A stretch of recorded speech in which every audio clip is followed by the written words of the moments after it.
ngasi 91.2 Diamond Radio Channel asida channel asigi thoromni Diamond gi sangnai ba hariba thorom asi sigum baba thorom asida Manipur gi celebrity sing haija batare tongan tongan ba lebiri ba sing koina Diamond Radio gi sangnai ba hariba thorom sida koina unajabagi tanjama logjabani ngasi koina puduna laksari film gi amadi sumang lila gi writer amasoi biriba amadi matam isai gi su koi gi ai ba mo ibiriba filmmaker mani koina unajariba todo hindona Diamond Radio Studio da lingsen bir ko sigi dama oja RK Imo Diamond Radio gi market gi thagachari oja bom phamse lapi sigi dama yam ngai jo oja akhoi gi Diamond Radio da lingsen bir ko sigi dama aduga ahan mada akhoi na wari se loina hodringe da haitare ima baba gi mingam ta habiu ai gi baba gi mingna bubon chna adagi ima gi mingna binodini ko hoi lekai se kari no ta chirom lekai singjamai chirom lekai chinok si kyan chinok nipan Nipan je wajana ga kya show ai di tare chubne atai chinau sing je kari line de kari magi dum icheng mai loin pan gre ani ma thawak toye amana business toye ichi hoi nupa kya nupi kya nupa ma nupi ahum yamma ji chinau so dum loin yame aduga imung hari basi imung sidang asigi smaina e ba khotpa film gi natra kari se oiba chinau sing yawi bro kamai yawde aina pam gi bai tar hojik su koina easy se ai sagi profession nai tar tam i du su tawti tamak-taba akogi dukan phame hujikti tamak-padi training technical lom da tamak-puni adu aina he haibam lei pamna kainu pamba arts pamba tamgadabuna commerce oiba tawbuna arts ki thabak taw science ni ba taw lor krina science lok laga duga masi tayuna base adu masaina khoi gi e bogum bagi khotpa gi ngasai film natraga do film ma sumaina e ge natraga isai mi e ge habi wakalon se kayam isa gi chahi dagi angang wori ngai dagi dum leibirak pra duga karma lirik lek su taminge karam stage ta no si to bi adum khra angang ngai dagi adum lekhi bai tare adi loimbak mi khuding ma gai tare ozana ne khangbi adi mi khuding mak ta ibagi pangal loine yawi mana semjaruri ba kaino dugi makha bol hai tare ne adi aina iri ki ta singna writer mani ne isana sunglo logde aina just aina pamjari pot khra haiba ya ba khairak tabagumba tanja phanganda khuisu sum iraga try tobe aina na gain changjan gi bai tare aduga khoi school haitare ko class 5 6 7 8 twice da gaidi sum saireng nu ne ga si ibagi wakhal lon kai ga makni class 5 ta akhoi ba si ibadi yam pam mazan magi saireng am kha aina thi gi ba yam ti phajai like to phongbe ga ai khanjaba matam du da akhoi ba si maitai gi like kaino sam pa ba oi ba adi maitai lai adi magi like sim am lerami like sam pa boy accountant ne ada magi saireng am khidagi ai si inspiration phangmun aseng bai kabi bubon sana na somsulain aduga sumana amni maming ga sumana badu mang samana aduga yawrum bazani da akhoi bana hat khibani khangye baina adi ining bagi thil sidi sana semdraga di suya da boin lamdu da di chatkhidra ba lam chatkhidaba du mana iram bam khak thirui ba sereng khak ningsangi matam goi matam ko bi lairam bi saklon kya puri bi imanangi khongchat pu apang manawa oiduna sana ba thawa yauduna ithau ma sakhangdana ngasi hayeng ngairuba parkha honda changa aidi kari iruni ozana ibu phurani babana ibu chairani mathangi kumo laklaga imagi gunbu kaudaba pinabiu nawai khoidana aga hoida thiba sereng ai hujik book brand da akhoi bagi adugi kaidudagi hawrkhibuni na khalle mamadi kai thabo to bi imadi housewife ne maina sum kano lebire aduga school se kra waida tambirake school si ahamba balwadi na private ki type tawung khak lai adu tame aduga isagi education qualification ji hojiba graduation gi kano dani haitar hoi yam ngai je aduga ai gi kamaina no mayam tam to ga saktak chauge khoi gi ngasi unajari base manipur gi film ahum khak masama ki oina ani mari amadi abc loinana abc 0 haina puthokraba adugumba aduga sumang lila da su puthokraba maming amna satkraba peacemaker artist association sanaba nongalam dai sida loinana hanglai mapu aduga amana khoi gi thambalgi lambi gi thambal haiba sigumba lila makhan phajagraba lila singsi ibi kirba oja amani aduga haujikna film maker ama oina film gi writer ama oina plus ꯍꯧꯖꯤꯛꯁꯤꯅ ꯑꯅꯧꯕ ꯍꯧꯖꯤꯛꯀꯤ ꯏꯁꯩ ꯁꯛꯂꯤꯕ ꯑꯩꯈꯣꯏꯅ ꯃꯃꯥꯡꯗ ꯇꯥꯍꯟꯖꯈꯤꯕꯗꯨꯅꯤ ꯑꯩꯈꯣꯏꯒꯤ ꯀꯦꯅꯦꯗꯤ ꯈꯨꯃꯟꯒꯤ ꯑꯌꯥꯝꯕ ꯍꯧꯖꯤꯛ ꯑꯐꯥꯎꯕ ꯏꯁꯩꯁꯤꯡꯁꯦ ꯑꯣꯖꯥꯅ ꯑꯌꯥꯝꯕ ꯂꯣꯏꯅ ꯏꯕꯤꯕ ꯑꯌꯥꯝꯕ ꯏꯁꯩꯒꯤꯁꯤꯡꯁꯤꯒꯤ ꯀꯩꯅꯣ ꯄ꯭ꯔꯣꯖꯦꯛꯠꯁꯤ ꯂꯣꯏꯅ ꯄꯥꯏꯕꯤ ꯍꯥꯏꯖꯔꯤꯕꯀꯣ ꯑꯩꯅ ꯃꯉꯣꯟꯗꯁꯨ ꯍꯥꯏꯕ ꯍꯥꯏꯇꯥꯔꯦ ꯃꯥꯏꯁꯨ ꯂꯩ ꯑꯩꯈꯣꯏ ꯌꯥꯃꯨꯡ ꯑꯩꯒꯤꯁꯨ ꯂꯣꯏꯅꯖꯩꯕ ꯌꯥꯃꯨꯡ ꯀꯦꯁꯣꯔꯖꯤꯠ ꯍꯣꯏ ꯀꯩ ꯍꯣꯏ ꯕꯦꯀꯤꯡꯁꯦ ꯂꯩꯔꯤꯉꯩꯗ ꯂꯣꯏ ꯂꯧꯁꯜꯂꯣ ꯍꯥꯏꯕ ꯑꯩꯅ ꯃꯥꯅ ꯑꯍꯥꯟꯕ ꯂꯥꯛꯄ ꯅꯨꯃꯤꯠꯇ ꯑꯩꯅ ꯍꯥꯏꯁꯤ ꯑꯣꯖꯥ ꯑꯩꯈꯣꯏꯒꯤ ꯊꯥꯏꯅꯒꯤ ꯂꯤꯛꯂꯝ ꯈꯪꯕ ꯑꯃ ꯆꯪꯉꯦ ꯍꯥꯏꯇꯥꯔꯦꯅꯦ ꯁꯤꯡꯒꯔ ꯃꯌꯥꯝꯁꯤꯡꯁꯤꯅ ꯔꯥꯏꯇꯔꯁꯤꯡꯁꯦ ꯌꯨꯁ ꯑꯦꯟ ꯊ꯭ꯔꯣꯒꯤ ꯇꯥꯏꯞ ꯂꯩꯌꯦꯕ ꯀꯦꯟꯗꯤꯅ ꯑꯗꯨ ꯇꯧꯔꯣꯏꯗꯣꯏꯗꯤ ꯅꯪꯒꯤꯗꯃꯛꯇ ꯂꯦꯞꯈꯤꯁꯤꯅꯦꯕ ꯑꯩꯅ ꯌꯦꯡꯕꯤꯌꯨꯅꯦ ꯑꯗꯨꯝ ꯑꯣꯖꯥ ꯍꯣꯏꯅꯗꯤ ꯑꯣꯖꯥꯁꯨ ꯏꯁꯩꯗꯒꯤ ꯍꯧꯔꯛꯄꯅꯤꯅ ꯄꯥꯕꯨꯡ ꯑꯩꯈꯣꯏꯒꯤ ꯀꯀꯥ ꯁꯅꯥꯇꯣꯟꯁꯦ ꯅꯟꯗꯔꯥꯏ ꯔꯣꯏ ꯕꯦꯀꯤꯡ ꯂꯩꯅꯦꯕ ꯑꯗꯒꯤ ꯑꯣꯖꯥ ꯄꯥꯔꯤ ꯀꯣꯔꯥ ꯂꯩꯔꯝꯒꯅꯤꯕ ꯑꯗꯩ ꯃꯥꯒꯤ ꯇꯣꯉꯥꯟꯕ ꯑꯐꯥꯎꯕ ꯃꯌꯥꯝ ꯂꯩꯔꯦ ꯑꯩꯅ ꯄꯟꯖꯗ꯭ꯔꯒꯁꯨ ꯑꯗꯩ ꯄꯥꯕꯨꯡ ꯕꯤꯖꯦꯟꯇ ꯀꯨꯃꯥꯔꯒꯤ ꯏꯁꯩ ꯑꯩꯈꯣꯏꯅ ꯌꯥꯝꯅ ꯇꯝꯍꯧꯒꯗꯕ ꯋꯥꯠꯍꯧꯕ ꯍꯥꯏꯇꯥꯔꯦ ꯄꯥꯕꯨꯡ ꯕꯤꯖꯦꯟꯇ ꯀꯨꯃꯥꯔꯁꯦ ꯑꯩꯒꯤ ꯂꯥꯏꯕꯛ ꯊꯤꯕꯁꯦ ꯃꯥꯒ ꯑꯩꯒꯤ ꯁꯣ ꯑꯃꯈꯛ ꯐꯣꯡꯈꯤ ꯕ꯭ꯂꯦꯛ ꯑꯦꯟ ꯗ ꯋꯥꯏꯠ ꯏꯟꯇꯔꯇꯦꯟꯃꯦꯟ ꯁꯣꯅ ꯍꯦꯔꯣꯖꯤꯠ ꯅꯥꯎꯕꯤ ꯑꯗꯩ ꯑꯉꯥꯡ ꯈꯔꯒ ꯇꯧꯔꯒ ꯀꯣꯃꯦꯗꯤ ꯁꯣꯅꯤ ꯑꯩꯅ ꯇꯧꯔꯤꯁꯦ ꯖꯥꯠ ꯖꯥꯠꯅꯦ ꯍꯥꯏꯇꯥꯔꯦꯅꯦ ꯂꯤꯂꯥ ꯈꯪꯗꯦ ꯑꯃ ꯈꯪꯗꯦ ꯑꯩ ꯃꯥꯡꯗ ꯇꯥꯔꯝꯕ ꯑꯗꯨꯝ ꯇꯧꯒꯦ ꯀꯥꯏꯅ ꯈꯟꯕ ꯑꯗꯨ ꯄꯥꯕꯨꯡ ꯕꯤꯖꯦꯟꯇ ꯀꯨꯃꯥꯔꯅ ꯁꯪꯒꯥꯕꯤꯔꯝꯃꯦ ꯑꯗꯨꯒ ꯏꯀꯨꯏ ꯀꯨꯏꯗꯅ ꯄꯥꯕꯨꯡꯁꯦ ꯂꯩꯈꯤꯗ꯭ꯔꯦ ꯍꯥꯏꯇꯥꯔꯦꯅꯦ ꯑꯗꯩ ꯑꯩꯒꯤ ꯑꯣꯖꯥ ꯕꯤꯔꯖꯤꯠ ꯃꯣꯏ ꯈꯔ ꯁꯤꯜꯂꯦꯝ ꯇꯥꯔꯗꯤ ꯌꯥꯝ ꯇꯝꯅꯤꯡꯉꯤ ꯍꯥꯏꯇꯥꯔꯦ ꯏꯕꯒꯤ ꯇ꯭ꯔꯦꯟꯁꯦ ꯍꯧꯖꯤꯛꯁꯨ ꯏꯁꯥꯅ ꯏꯁꯤꯁꯨ ꯁꯨꯡꯄꯦꯟ ꯄꯦꯟꯗꯕꯤꯅꯦꯕ ꯃꯥꯅꯦ ꯑꯩꯈꯣꯏ ꯁꯨꯝ ꯏꯔꯦ ꯍꯥꯏꯔꯒꯁꯨ ꯑꯩꯈꯣꯏ ꯑꯐꯥꯎꯕꯅꯤ ꯑꯗꯨꯅꯤ ꯍꯥꯏꯕꯒꯤ ꯋꯥ ꯅꯠꯇꯅ ꯂꯩꯔꯝꯂꯤꯕ ꯑꯣꯖꯥꯁꯤꯡꯁꯤꯗ ꯌꯥꯝ ꯇꯝꯖꯅꯤꯡꯕ ꯇꯝꯖꯍꯧꯒꯗꯕ ꯋꯥꯠꯍꯧꯕ ꯀꯌꯥ ꯑꯣꯖꯥꯁꯤꯡꯁꯤꯅ ꯑꯃꯨꯛ ꯇꯝꯒꯦ ꯈꯜꯂꯀꯥꯟꯗ ꯂꯩꯈꯤꯗꯕ ꯁꯤꯒꯨꯝꯕꯒꯤ ꯑꯃ ꯂꯩꯔꯦ ꯑꯗꯨꯒ ꯑꯣꯖꯥ ꯀꯔꯝꯍꯥꯏꯅꯅꯣ ꯃꯁꯤꯒꯤ ꯃꯔꯛꯁꯤꯗ ꯑꯩꯈꯣꯏꯒꯤ ꯐꯤꯂꯝꯒ ꯄꯨꯊꯣꯛꯇ꯭ꯔꯤꯉꯩ ꯃꯃꯥꯡꯁꯤꯗ ꯇꯣꯉꯥꯟꯕ ꯏꯁꯩꯒꯤ ꯂꯝꯁꯤꯗ ꯁꯨꯃꯥꯏꯅ ꯈꯨꯠ ꯃꯥꯔꯒꯦꯅ ꯑꯣꯖꯥꯅ ꯂꯦꯞꯄꯛꯈ꯭ꯔꯤꯁꯦ ꯃꯇꯝꯁꯤ ꯀꯔꯝꯕ ꯃꯇꯨꯡ ꯆꯍꯤ ꯀꯌꯥ ꯃꯇꯨꯡ ꯀ꯭ꯂꯥꯁ 8 ꯑꯗꯨꯋꯥꯏꯗ ꯑꯩꯁꯤ ꯑꯩꯈꯣꯏꯒꯤ ꯈꯕꯔꯗ ꯁꯩꯔꯦꯡ ꯏꯅꯩꯀꯣ ꯁꯩꯔꯦꯡ ꯅꯤꯡꯁꯤꯡꯉꯤ ꯁꯤꯁꯨ ꯑꯩꯅ ꯀꯦꯟꯗꯤ ꯍꯣꯏꯅ ꯀꯩ ꯍꯣꯏꯅ ꯌꯥꯝ ꯅꯪ ꯄꯦꯇ꯭ꯔꯣꯇꯤꯛꯀꯤ ꯇꯥꯏꯞꯇ ꯑꯗꯨꯝ ꯇꯧꯋꯦ ꯍꯥꯏ ꯑꯗꯩ ꯔꯣꯃꯥꯟꯁꯁꯨ ꯏꯌꯦ ꯍꯩꯅ ꯑꯃꯨꯛ ꯎꯠꯅꯕꯅ ꯀꯟꯅ ꯍꯣꯠꯅꯔꯤ ꯑꯗ ꯐꯥꯔꯁꯇꯤ ꯀꯞꯂꯤ ꯀꯪꯂꯥ ꯁꯥꯅ ꯑꯃꯈꯛ ꯁꯩꯔꯦꯡ ꯑꯃꯈꯛ ꯅꯤꯡꯁꯤꯡꯉꯤ ꯀꯥꯎꯗ꯭ꯔꯤ ꯄꯣꯛꯅꯐꯝꯗ ꯐ꯭ꯔꯥꯏꯗꯦ ꯅꯨꯃꯤꯠꯇ ꯁꯥꯏꯀꯜ ꯑꯃ ꯇꯧꯔ ꯆꯠꯂꯒ ꯑꯉꯥꯡ ꯑꯃ ꯑꯣꯏꯕꯅꯤ나 ꯁꯩꯔꯦꯡꯁꯦ ꯑꯩꯅ ꯏ ꯍꯥꯏꯔꯒꯗꯤ ꯍꯥꯞꯄꯤꯔꯛꯑꯣꯏꯗ꯭ꯔꯅ ꯑꯩꯁꯦ ꯁꯩꯔꯦꯡꯁꯦ ꯄꯤꯔꯝꯗꯣꯏꯅꯦ ꯇꯨꯃꯤꯟꯅ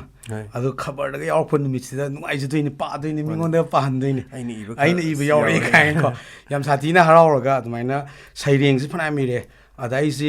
ꯂꯩꯕꯥꯛꯀꯤ ꯑꯣꯏꯕ ꯏꯁꯨ ꯁꯨꯝ ꯏꯀꯥꯟꯗ ꯅꯣꯡꯃ ꯑꯩꯈꯣꯏꯒꯤ ꯕꯕꯥꯅ ꯆꯩꯕ ꯍꯥꯏꯇꯥꯔꯦ ꯅꯪꯅ ꯇꯧꯔꯤꯁꯦ ꯃꯤꯉꯣꯟꯗ ꯀꯥꯏꯕ ꯌꯥꯕ ꯒꯃꯦꯟ ꯂꯪꯕ ꯈꯣꯠꯄ ꯌꯥꯝ ꯇꯧꯏ ꯀꯩꯒꯤꯅꯣꯅ ꯆꯩꯌꯦ ꯑꯩꯅ ꯑꯁ ꯑꯩꯒꯤꯗꯤ ꯑꯣꯏꯔꯝꯃꯤ ꯏꯃꯥ ꯂꯩꯕꯥꯛ ꯀꯥꯏ ꯀꯔꯦꯝꯅꯕꯒꯤ ꯁ꯭ꯇꯥꯏꯜꯗ ꯑꯗꯨꯝ ꯏꯕ ꯑꯗꯩ ꯃꯔꯨꯑꯣꯏꯅ ꯖꯤ ꯁꯤ ꯇꯣꯡꯕ꯭ꯔꯥꯁꯨ ꯌꯥꯝ ꯄꯥꯝꯃꯦ ꯍꯥꯏꯇꯥꯔꯦ ꯖꯁ ꯕꯔꯅꯥꯁꯨ ꯍꯣꯏ ꯀꯩ ꯍꯣꯏꯒꯤ ꯂꯥꯏꯔꯤꯛꯁꯤꯡꯁꯦ ꯁꯨꯝ ꯑꯩꯉꯣꯟꯗ ꯌꯥꯝꯅ ꯏꯟꯁꯄꯤꯔꯦꯁꯟ ꯄꯤꯕꯅꯦꯕ ꯑꯗꯨꯅ ꯑꯗꯨꯃꯥꯏꯅ ꯂꯩꯕꯗꯒꯤ ꯀꯔꯦꯝꯅꯕꯒꯤ ꯁ꯭ꯇꯥꯏꯜꯁꯦ ꯑꯩꯉꯣꯟꯗ ꯌꯥꯎꯈ꯭ꯔꯦꯕ ꯀꯔꯦꯝꯅꯔ ꯅꯣꯛꯍꯜꯂꯒ ꯅꯨꯡꯉꯥꯏꯍꯜꯂꯒ ꯑꯗꯣ ꯃꯅꯨꯡꯗꯗꯤ ꯍꯦꯛꯇ ꯃꯤꯉꯣꯟꯗ ꯁꯥꯎꯕ ꯌꯥꯕ ꯑꯣꯏꯕ ꯍꯥꯏꯇꯥꯔꯦ ꯐꯥꯒꯤ ꯇꯧꯔꯒ ꯆꯨꯝꯕ ꯍꯥꯏꯕ ꯍꯥꯏꯇꯥꯔꯦ ꯐꯥꯒꯤꯁꯦ ꯑꯩꯅ ꯐꯥꯒꯤꯗ ꯑꯁꯦꯡꯕ ꯍꯥꯏꯕꯗꯣ ꯐꯥꯒꯤꯗꯤ ꯑꯣꯏꯕ ꯑꯗꯨꯒ ꯄꯣꯠꯇꯤ ꯑꯁꯦꯡꯕ ꯑꯣꯏꯕꯗꯣ ꯑꯗꯣ ꯃꯁꯤꯃꯛꯅ ꯁꯨꯃꯥꯏꯅ ꯍꯧꯔꯛꯑꯦ ꯍꯥꯏꯇꯥꯔꯦ ꯃꯁꯤꯒꯤ ꯃꯇꯨꯡꯗ ꯑꯩꯈꯣꯏꯒꯤ ꯐꯤꯜꯝ ꯑꯅꯤ ꯃꯔꯤꯒꯤ ꯃꯃꯥꯡꯁꯦ ꯂꯤꯂꯥꯅ ꯍꯥꯜꯂꯦ ꯍꯥꯏꯇꯥꯔꯦꯀꯣ ꯑꯣꯖꯥ ꯌꯥꯝ ꯍꯥꯜꯂꯦ ꯑꯗꯨꯅꯗꯤ ꯂꯤꯂꯥꯁꯤꯗ ꯈꯪꯍꯧꯗꯅ ꯂꯤꯂꯥ ꯑꯍꯥꯟꯕꯁꯦ ꯂꯤꯂꯥ ꯑꯍꯨꯝꯁꯤ ꯃꯅꯨꯡꯗ ꯀꯔꯝꯕꯅꯣ ꯑꯣꯖꯥꯅ ꯍꯥꯜꯂꯤꯁꯦ ꯁꯩꯔꯦꯡ ꯏꯔꯦ ꯕꯕꯥꯅ ꯆꯩꯔꯦ ꯅꯪ ꯑꯗꯩꯗꯤ ꯑꯉꯥꯡꯁꯨ ꯑꯣꯏꯕꯅꯤꯅ ꯀꯤꯕꯅꯤꯅ ꯀꯞꯄꯦ ꯏꯕ ꯉꯝꯃꯔꯣꯏ ꯑꯩ ꯏꯔ ꯇꯣꯛꯑꯒꯦ ꯑꯩꯅ ꯋꯥꯅꯁꯨ ꯍꯣꯠꯅꯖꯕ ꯃꯣꯏꯅꯁꯨ ꯊꯥꯅꯕꯤꯗꯕ ꯑꯁꯤꯅꯦ ꯈꯜꯂꯤꯁꯤ ꯅꯨꯡꯗ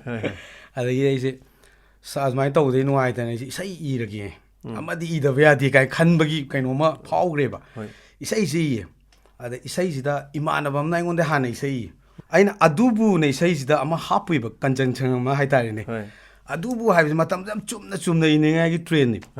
ꯑꯩꯉꯣꯟꯗ ꯊꯤ ꯁꯤꯙꯔꯛꯄ ꯍꯥꯏꯇꯥꯔꯦ ꯑꯗꯣ ꯑꯩꯈꯣꯏ ꯔꯟꯕꯤꯔ ꯊꯧꯅꯥ ꯍꯣꯏꯅꯒ ꯑꯗꯨꯕꯨ ꯀꯥꯏ ꯌꯥꯝ ꯐꯖꯅ ꯁꯛꯂꯛꯈꯤꯗꯅ ꯑꯗꯨꯀꯥꯟꯗꯨꯗ ꯑꯩꯅ ꯑꯃꯨꯛ ꯍꯥꯏꯌꯦꯕ ꯅꯣꯏꯅ ꯃꯇꯝ ꯑꯃꯗ ꯑꯩꯉꯣꯟꯗ ꯑꯗꯨꯕꯨꯅ ꯆꯩꯈ꯭ꯔꯤꯗꯣ ꯗꯤꯃꯥꯟ ꯇꯧꯔꯛ ꯇꯥꯔꯗꯤ ꯑꯦꯅꯤ ꯋꯥꯔꯗ ꯑꯩꯅ ꯀꯦꯟꯗꯤꯗ ꯄꯤꯁꯨ ꯖꯨꯒꯣꯠ ꯆꯥꯗꯕ ꯃꯤꯅ ꯁꯛꯅꯗ꯭ꯔꯤꯕ ꯏꯁꯩ ꯃꯌꯦꯛꯀꯁꯦ ꯅꯪ ꯄꯥꯟ ꯉꯝꯕ꯭ꯔꯥ ꯌꯦꯡꯉꯣ ꯍꯥꯏꯕ ꯉꯝꯗ꯭ꯔꯒꯗꯤ ꯃꯌꯦꯛ ꯁꯦꯡꯒꯦ ꯃꯌꯦꯛꯇꯤ ꯙꯃꯥꯝ ꯂꯩ ꯑꯗꯣ ꯁꯤ ꯁꯤꯖꯤꯟꯅꯍꯟꯅꯤꯡꯉꯤ ꯀꯥꯏꯅꯒ ꯁꯨꯝ ꯇꯧꯕ ꯈꯔ ꯂꯩꯈ꯭ರೆ ꯑꯗꯨꯃꯥꯏꯅ ꯇꯧꯕꯗꯒꯤ ꯑꯩꯁꯦ ꯑꯗꯨꯗꯁꯨ ꯃꯥꯅ ꯍꯥꯏꯔꯦ ꯑꯗꯒꯤ ꯑꯩꯁꯦ ꯏꯕ ꯑꯃꯨꯛ ꯂꯦꯞꯄꯦ ꯂꯦꯞꯄ ꯀꯥꯟꯁꯤꯗ ꯏꯁꯩꯗꯤ ꯁꯨꯝ ꯏꯕ ꯅꯣꯡꯃꯒꯤ ꯏꯁꯩ 5-10ꯒ ꯏꯔꯒ ꯗꯥꯏꯔꯤꯁꯤ ꯄꯪꯊꯝꯗ ꯊꯝꯕ ꯍꯥꯏꯇꯥꯔꯦ ꯑꯗꯨꯝ ꯍꯧꯖꯤꯛꯁꯨ ꯊꯥꯔ ꯂꯩꯕ ꯑꯗꯨꯒꯤ ꯂꯣꯏꯔꯀꯥꯟꯁꯤꯗ ꯑꯩꯁꯦ ꯈꯪꯍꯧꯗꯅ ꯏꯁꯩꯁꯦ ꯐꯣꯡꯒꯦ ꯀꯥꯏꯅ ꯆꯠꯂꯦ ꯏꯆꯦ ꯑꯃ ꯃꯃꯤꯡꯕꯨ ꯀꯥꯎꯔꯦ ꯏꯆꯦ ꯑꯃ ꯍꯥꯏꯇꯥꯔꯦ ꯁꯩꯁꯛꯄꯤ ꯅꯨꯄꯤ ꯑꯃꯅ ꯆꯠꯀꯥꯟꯗ ꯅꯪ ꯏꯁꯩꯁꯦ ꯌꯥꯝꯗꯤ ꯐꯖꯩ ꯑꯗꯨ ꯅꯪ ꯍꯧꯖꯤꯛ ꯐꯣꯡꯈꯤꯅꯨ ꯈꯣꯠꯂꯨꯒꯤꯅꯨ ꯃꯇꯝ ꯅꯥꯏꯠ ꯇꯧꯕ ꯆꯠꯅꯔꯤ ꯑꯦꯝ ꯗꯤ ꯌꯨꯗ ꯀꯩꯗ ꯑꯩꯈꯣꯏꯒꯤ ꯔꯥꯏꯇꯔꯗꯨꯒꯤ ꯑꯏꯕꯁꯤꯡꯒꯤ ꯅꯥꯏꯠꯀ ꯇꯧꯔꯒ ꯑꯩꯈꯣꯏꯒꯤ ꯇꯧꯕꯤꯗꯨꯒꯤ ꯀꯜꯆꯔꯅꯦꯕ ꯑꯗꯩ ꯍꯧꯔꯀꯥꯟꯗ ꯇꯣꯛꯊꯣꯛꯑꯦ ꯑꯗꯨꯁꯨ ꯑꯃꯨꯛ ꯏꯆꯦꯗꯨꯅ ꯇꯧꯔꯅ ꯍꯥꯏꯅ ꯑꯩ ꯇꯥꯔꯒꯦꯅ ꯑꯗ ꯑꯩꯒꯤꯗꯤ ꯏꯍꯥꯟ ꯍꯥꯟꯅ ꯏꯈꯤꯕ ꯏꯁꯩꯁꯨ ꯐꯣꯡꯗꯦ ꯏꯍꯥꯟ ꯍꯥꯟꯅ ꯏꯕ ꯐꯤꯂꯝꯁꯨ ꯐꯣꯡꯗꯦ ꯍꯣꯏ ꯑꯩꯒꯤ ꯑꯣꯏꯅ ꯍꯥꯏꯇꯥꯔꯒꯗꯤ ꯍꯣꯏ ꯕꯤꯔꯕꯇ꯭ꯔꯅ ꯁꯛꯄꯅꯦ ꯏꯁꯩ ꯏꯍꯥꯟ ꯍꯥꯟꯅ ꯏꯕꯁꯤ ꯁ꯭ꯇꯨꯗꯤꯑꯣꯒ ꯆꯠꯇꯅ ꯑꯩ ꯏꯁꯩ ꯌꯥꯎꯔꯕꯅꯤꯒ ꯍꯔꯥꯎꯔꯒ ꯇꯧꯕ ꯇꯃ ꯑꯗꯩ ꯂꯥꯁꯇ ꯏꯁꯥ ꯀꯨꯝꯗ꯭ꯔꯗꯤ ꯌꯥꯔꯣꯏ ꯁꯤꯗꯤ ꯃꯤꯉꯣꯟꯗ ꯑꯦꯛꯁꯄꯦꯛ ꯇꯧꯕꯁꯨ ꯌꯥꯔꯣꯏꯅ ꯏꯁꯥꯅ ꯅꯝꯖꯩ ꯏꯁꯩ ꯑꯃ ꯅꯪꯒꯤ ꯏꯁꯩ ꯑꯃ ꯅꯟꯗꯦꯁꯣꯔꯤꯅꯒ ꯁꯛꯄ ꯃꯪꯂꯥꯜꯗꯗꯤ ꯂꯥꯛꯏ ꯇꯥꯏꯕꯪꯗꯗꯤ ꯎꯗꯦ ꯋꯥꯈꯜꯗꯗꯤ ꯈꯜꯂꯤ ꯏꯅꯥꯛꯇꯗꯤ ꯂꯩꯇꯦ ꯀꯥꯏꯅ ꯇꯧꯕ ꯃꯇꯝꯗꯨꯒꯤ ꯇ꯭ꯔꯦꯟꯒꯤ ꯈꯨꯏꯗꯨꯅ ꯃꯑꯣꯡ ꯑꯃꯅꯦ ꯍꯥꯏꯇꯥꯔꯦꯅꯦ ꯑꯗꯨꯃꯥꯏꯅ ꯆꯪꯁꯤꯜꯂꯛꯑꯦ ꯑꯗꯨꯒꯤ ꯃꯇꯨꯡꯗ ꯂꯤꯂꯥꯁꯤ ꯀꯃꯥꯏꯅ ꯇꯧꯒꯦꯗ ꯏꯁꯩꯁꯤꯁꯨ ꯑꯗꯨ ꯏꯈ꯭ꯔꯦ ꯑꯗꯨꯒ ꯏꯁꯩ ꯃꯌꯦꯛꯁꯦ ꯑꯩꯈꯣꯏꯅ ꯇꯥꯟꯅ ꯁꯤꯡꯒꯔꯗ ꯄꯤꯕꯒꯤ ꯃꯑꯣꯡ ꯑꯃ ꯂꯩꯕ ꯑꯩꯈꯣꯏꯅ ꯍꯥꯏꯅ ꯑꯩꯈꯣꯏ ꯏꯔꯦ ꯈꯔ ꯗꯤꯃꯥꯟꯒ ꯂꯥꯛꯑꯒꯗꯤ ꯍꯣꯏ ꯄꯥꯝꯗꯕꯒꯤ ꯑꯩꯅ ꯏꯕ ꯍꯩꯇꯕꯒꯤ ꯑꯣꯏꯗꯣꯏꯅꯦꯕ ꯃꯇꯝꯗꯨꯗ ꯍꯥꯏꯇꯥꯔꯦꯅꯦ ꯑꯗ ꯂꯤꯂꯥꯁꯤꯗꯤ ꯑꯗꯨꯗꯒꯤ ꯈꯜꯂꯀꯥꯟꯗ 2000 ꯀꯌꯥꯅꯣ ꯑꯩꯉꯣꯟꯗ ꯆꯦꯛꯁꯤ ꯇꯧꯔꯛꯄ 1999 2000ꯒꯤ ꯂꯣꯟꯅꯕꯁꯤꯗ MR ꯃꯃꯥꯡꯗ ꯆꯦꯛ ꯑꯃ ꯇꯧꯋꯦꯕ ꯆꯦꯛꯁꯤ ꯇꯧꯕꯁꯤꯗ ꯃꯣꯏ ꯃꯁꯥꯕꯨ ꯀꯥꯎꯔꯝꯕꯅꯦ ꯍꯥꯏꯇꯥꯔꯦ ꯑꯩꯈꯣꯏꯗꯗꯤ ꯑꯃꯨꯛ ꯏꯔꯨꯕꯅꯤꯅ ꯋꯥꯈꯜꯗ ꯆꯨꯔꯀꯥꯟꯗ ꯔꯤꯄ꯭ꯂꯥꯏ ꯑꯃ ꯄꯤꯅꯤꯡꯉꯛꯄꯗꯣ ꯒꯥꯔꯤ ꯅꯝꯕꯔ ꯈꯪꯗꯕ ꯑꯩꯅ ꯑꯗꯨ ꯒꯥꯔꯤ ꯅꯝꯕꯔꯁꯤ ꯈꯪꯗ꯭ꯔꯦꯕ ꯑꯩꯁꯦ ꯑꯗꯨꯀꯥꯟꯗ ꯃꯥꯅ ꯀꯥꯞꯄꯅꯤ ꯁꯤꯅꯦꯕ ꯑꯩꯁꯦ ꯀꯩ ꯍꯥꯏꯗꯣꯏꯅꯣ ꯈꯪꯗ꯭ꯔꯦ ꯀꯥꯞꯄꯁꯨ ꯍꯥꯏꯅꯤꯡꯗꯕ ꯑꯗ ꯒꯥꯔꯤ ꯅꯝꯕꯔ ꯈꯪꯗ꯭ꯔꯦ ꯆꯦꯛ ꯇꯧꯕ ꯈꯨꯇꯧꯁꯦ ꯌꯥꯝ ꯂꯨꯗꯕ ꯍꯥꯏꯇꯥꯔꯦ ꯀꯩꯝꯇꯁꯨ ꯂꯥꯟꯗꯕ ꯑꯗ ꯑꯩꯅ ꯑꯩꯈꯣꯏ ꯏꯇꯩꯃꯒꯤꯅꯤ ꯈꯣꯠꯀꯤꯅꯤ ꯌꯨꯝꯗ ꯐꯣꯟ ꯇꯧꯔꯒ ꯀꯧꯔꯁꯨ ꯀꯧꯒꯦ ꯐꯣꯟ ꯇꯧꯕ ꯌꯥꯔꯣꯏ ꯀꯥꯏꯅꯒ IRB ꯑꯍꯥꯟꯕ ꯊꯣꯛꯂꯛꯄ ꯃꯇꯝꯗꯨꯅꯤ ꯑꯗ ꯑꯩꯅ ꯍꯥꯏꯖꯅꯤꯡꯉꯤꯗꯤ ꯐꯣꯔꯁꯉꯩꯗꯁꯨ ꯈꯤꯇꯪ ꯅꯤꯌꯣꯝ ꯆꯨꯝꯅ ꯆꯦꯛ ꯇꯧꯔꯒꯗꯤ ꯔꯦꯁꯄꯦꯛ ꯂꯩꯕꯅꯦꯕ ꯃꯇꯝꯗꯨꯗ ꯑꯩꯅ ꯈꯟꯈ꯭ꯔꯤꯁꯤ ꯅꯣꯡꯉꯥꯜꯂꯝꯗꯥꯏꯁꯤꯒꯤ ꯀꯦꯔꯦꯛꯇꯔꯁꯤ ꯁꯦꯝꯒꯠꯂꯛꯄꯁꯦ ꯑꯩꯒꯤ ꯀꯦꯔꯦꯛꯇꯔꯗ ꯂꯣꯏ ꯁꯦꯝꯃꯦꯕ ꯇꯥꯃꯣꯏꯕ ꯑꯃ ꯑꯩ ꯀꯦꯔꯦꯛꯇꯔꯅꯤ ꯑꯔꯨꯟ ꯑꯩ ꯀꯦꯔꯦꯛꯇꯔꯅꯤ ꯁꯨꯝ ꯏꯁꯥꯗꯒꯤ ꯊꯣꯛꯍꯜꯂꯒ ꯍꯟꯕ ꯍꯥꯏꯇꯥꯔꯦ ꯋꯥꯔꯤꯁꯦ ꯑꯗꯨꯅ 2002ꯗ ꯆꯦꯛ ꯇꯧꯔꯦꯀꯣ ꯇꯧꯔꯦ ꯑꯗꯨ ꯅꯨꯃꯤꯠꯁꯦ ꯍꯜꯂꯦ ꯑꯩ ꯆꯥꯛ ꯆꯥꯗ꯭ꯔꯦꯕ ꯌꯨꯝꯗ ꯊꯋꯥꯏ ꯌꯥꯝ ꯅꯨꯡꯉꯥꯏꯇ꯭ꯔꯦꯕ ꯍꯥꯏꯗꯤ ꯑꯩꯈꯣꯏꯗꯤ ꯏꯃꯣꯁꯅꯦꯜ ꯑꯣꯏꯕꯅꯤ나 ꯃꯥꯅ ꯅꯣꯡꯃꯩꯒ ꯁꯠꯇꯣꯛꯑꯒ ꯇꯧꯔꯤꯕ ꯊꯕꯛꯇꯨ ꯀꯩꯅꯣ ꯀꯥꯏ ꯏꯇꯣꯝꯇ ꯋꯥꯍꯪ ꯃꯇꯝꯗꯨꯗ ꯃꯄꯥꯟꯗ ꯑꯟꯙ꯭ꯔ ꯄ꯭ꯔꯗꯦꯁꯇ ꯂꯩ ꯑꯩ ꯃꯇꯝꯗ ꯂꯥꯏꯔꯤꯛ ꯇꯝꯕꯒꯤ ꯑꯗꯨ ꯇꯝꯃꯤꯉꯩꯗ ꯑꯩꯅ ꯈꯜꯂꯦꯕ ꯑꯩꯅ ꯑꯆꯧꯕ DSPꯒꯨꯝꯕ ꯑꯃ ꯑꯣꯏꯔꯀꯥꯟꯗ ꯃꯥꯅ ꯑꯩꯉꯣꯟꯗ ꯁꯂꯥꯝ ꯀꯣꯠꯇꯣꯏꯅꯤ ꯑꯩꯅ ꯍꯌꯦꯡ ꯚꯣꯠ ꯀꯥꯔꯀꯥꯟꯗ ꯃꯥ ꯑꯩꯉꯣꯟꯗ ꯁꯂꯥꯝ ꯀꯣꯠꯇꯣꯏꯅꯤ ꯑꯗꯣ ꯃꯥꯅ ꯉꯁꯤ ꯇꯧꯔꯤꯁꯦ ꯑꯩꯈꯣꯏꯁꯦ ꯑꯆꯧꯕ ꯑꯃ ꯑꯣꯏꯔꯛꯄ ꯌꯥꯏ ꯍꯥꯏꯕ ꯂꯥꯏꯔꯤꯛ ꯇꯝꯃꯤꯕꯅꯤꯅ ꯈꯜꯂꯤꯅꯦ ꯑꯗꯨꯅꯦ ꯑꯔꯨꯟꯗ ꯑꯩꯅ ꯆꯦꯛ ꯇꯧꯔꯒ ꯆꯦꯛ ꯇꯧꯕꯗꯨꯗꯩꯅꯦ ꯅꯣꯡꯉꯥꯜꯂꯝꯗꯥꯏꯁꯤꯗ ꯂꯥꯛꯏꯁꯦ ꯍꯥꯏꯗꯤ ꯈ꯭ꯋꯥꯏꯗꯒꯤ ꯄꯥꯝꯅꯕ ꯁꯤꯟꯁꯨ ꯑꯣꯏꯕꯅꯤ ꯑꯣꯖꯥ ꯕꯤꯔꯖꯤꯟꯅ ꯍꯧꯖꯤꯛꯀꯤ ꯆꯦꯛ ꯇꯧꯕꯒꯤ ꯁꯤꯟꯗꯣ ꯑꯗꯩ ꯀꯩꯅꯣ ꯒꯨꯂꯤ ꯆꯥꯕ꯭ꯔꯥ ꯆꯥꯏ ꯀꯥꯏꯅ ꯇꯧꯅꯕꯗꯣ ꯑꯋꯥ ꯑꯈꯨꯝ ꯇꯧꯅꯍꯟꯈꯤꯕ ꯍꯥꯏꯇꯥꯔꯦ ꯌꯥꯝ ꯐꯖꯈꯤꯕ ꯍꯧꯖꯤꯛꯀꯤ ꯂꯤꯂꯥꯗꯨꯒꯤ ꯁꯤꯟ ꯑꯃꯅꯤ ꯍꯧꯖꯤꯛ ꯐꯥꯎꯕ ꯑꯗꯨꯝ ꯇꯣꯉꯥꯟ ꯃꯁꯤ ꯑꯣꯗꯤꯑꯣ ꯃꯇꯦꯛ ꯐꯥꯎꯕ ꯍꯥꯏꯇꯥꯔꯦꯀꯣ ꯃꯣꯕꯥꯏꯜꯗꯒ ꯍꯥꯞꯅꯗꯅ ꯈꯣꯠꯇꯅ ꯌꯦꯡꯈꯤꯕ ꯅꯣꯡꯉꯥꯜꯂꯝꯗꯥꯏꯁꯤꯗ ꯑꯩꯈꯣꯏꯒꯤ ꯑꯣꯖꯥ ꯒꯤꯠꯅꯒ ꯑꯩꯈꯣꯏꯒꯤ ꯀꯩꯅꯣꯒ ꯁꯥꯔꯒ ꯐꯖꯅ ꯀꯦꯡꯒꯥꯏꯔꯒ ꯇꯧꯕꯤ ꯈꯣꯠꯄꯤ ꯇꯧꯕꯗꯣ ꯌꯥꯝ ꯆꯥꯟꯅꯕ ꯑꯗꯒꯤ ꯌꯥꯝ ꯐꯖꯕ ꯊꯣꯛꯈꯤ ꯑꯗꯨꯒ ꯂꯤꯂꯥꯁꯤꯒꯤꯁꯨ ꯌꯥꯝꯅ ꯃꯥꯏ ꯄꯥꯛꯄ ꯑꯣꯏꯈꯤ ꯂꯤꯂꯥꯁꯤ ꯑꯩꯈꯣꯏꯒꯤ ꯏꯔꯒ ꯈꯨꯠꯃꯥꯔꯒ ꯑꯍꯥꯟꯕ ꯑꯣꯏꯕꯒ ꯂꯣꯏꯅꯅ ꯃꯤꯌꯥꯝꯗ ꯈꯨꯠꯁꯤꯟꯅꯔ ꯃꯇꯨꯡꯗ ꯄꯕ꯭ꯂꯤꯛꯀꯤ ꯀꯔꯤ ꯐꯤꯗꯕꯦꯛ ꯃꯗꯨꯒꯤ ꯀꯔꯤ ꯀꯃꯦꯟꯁꯤ ꯂꯥꯛꯈꯤꯒꯦ ꯑꯣꯖꯥꯗ ꯃꯥꯏ ꯄꯥꯛꯄꯒꯤ ꯅꯨꯡꯉꯥꯏꯕ ꯍꯔꯥꯎꯕ ꯑꯣꯖꯥꯗ ꯀꯔꯤ ꯐꯤꯂꯤꯡꯁ ꯂꯤꯂꯥ ꯑꯁꯤꯒꯤꯗꯤ ꯌꯥꯝ ꯊꯤꯅ ꯂꯥꯏꯕꯛ ꯐꯕ ꯂꯤꯂꯥꯅꯦ ꯍꯥꯏꯇꯥꯔꯦꯅꯦ ꯑꯗꯩ ꯑꯣꯖꯥ ꯕꯤꯔꯖꯤꯠꯀꯤ ꯑꯗꯒꯤ ꯑꯩꯈꯣꯏꯒꯤ ꯑꯥꯔꯇꯤꯁ ꯃꯌꯥꯝꯒꯤ ꯂꯣꯏꯅ ꯀ꯭ꯔꯦꯗꯤꯠ ꯄꯤꯅꯤꯡꯉꯤ ꯂꯤꯂꯥ ꯑꯃ ꯅꯠꯇ꯭ꯔꯒ ꯐꯤꯂꯝ ꯑꯃ ꯇꯧꯀꯥꯟꯗ ꯃꯤ ꯑꯃꯈꯛꯅ ꯌꯥꯗꯦ ꯇꯤꯝ ꯋꯥꯛꯅꯦ ꯍꯥꯏꯇꯥꯔꯦ ꯃꯥꯏ ꯄꯔꯁꯦꯟꯇꯦꯖ ꯉꯥꯛꯇꯅꯤ ꯑꯩꯒꯤ ꯄꯔꯁꯦꯟꯇꯦꯖ ꯈꯔ ꯑꯗꯒꯤ ꯀꯦꯔꯦꯛꯇꯔꯗꯨꯒꯤ ꯄꯥꯔꯇꯤ ꯑꯐꯕ ꯑꯃꯅ ꯁꯥꯟꯅꯕꯤꯕꯒꯤ ꯃꯍꯥꯎ ꯉꯁꯤꯐꯥꯎꯗ ꯑꯗꯨꯒꯤ ꯃꯍꯥꯎꯗꯨ ꯐꯪꯗ꯭ꯔꯤꯕ ꯂꯤꯂꯥ ꯃꯍꯥꯎ ꯊꯤꯔꯤ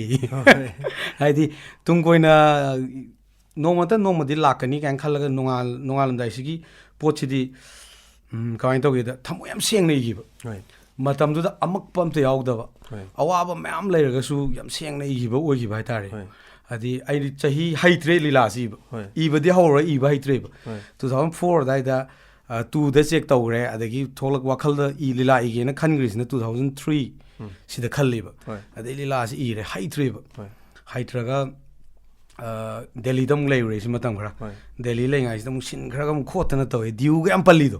ꯂꯤꯂꯥꯁꯤꯗ ꯀꯩꯅꯣꯗ ꯑꯩ ꯗꯦꯜꯂꯤꯗ ꯂꯩꯔꯛꯑꯦꯕ ꯑꯗꯩ ꯃꯇꯝꯗꯨꯗ ꯏꯃꯥꯟꯅꯕ ꯁꯣꯅꯨ ꯀꯥꯏꯅ ꯄꯟꯕꯐꯥꯎ ꯑꯩ ꯀꯦꯔꯦꯛꯇꯔꯁꯦ ꯔꯦꯜ ꯑꯗꯨꯝ ꯄꯨꯁꯟꯅꯕ ꯍꯣꯠꯅꯕ ꯑꯩꯒꯤꯅ ꯑꯃꯨꯛ ꯀꯩꯅꯣꯗꯤ ꯊꯃꯣꯏꯗꯒꯤ ꯊꯣꯛꯂꯛꯄꯁꯦ ꯄꯥꯝꯃꯦꯕ ꯈꯪꯅꯗꯕ ꯑꯃ ꯈꯪꯉꯤ ꯀꯥꯏꯅ ꯕ꯭ꯂꯥꯏꯟꯗ ꯇꯧꯔꯒ ꯑꯗꯒꯤ ꯃꯤꯒꯤ ꯌꯦꯡꯉꯒ ꯁꯤꯟꯕꯁꯦ ꯑꯩꯉꯣꯟꯗ ꯄꯥꯝꯗꯕ ꯍꯥꯏꯇꯥꯔꯦ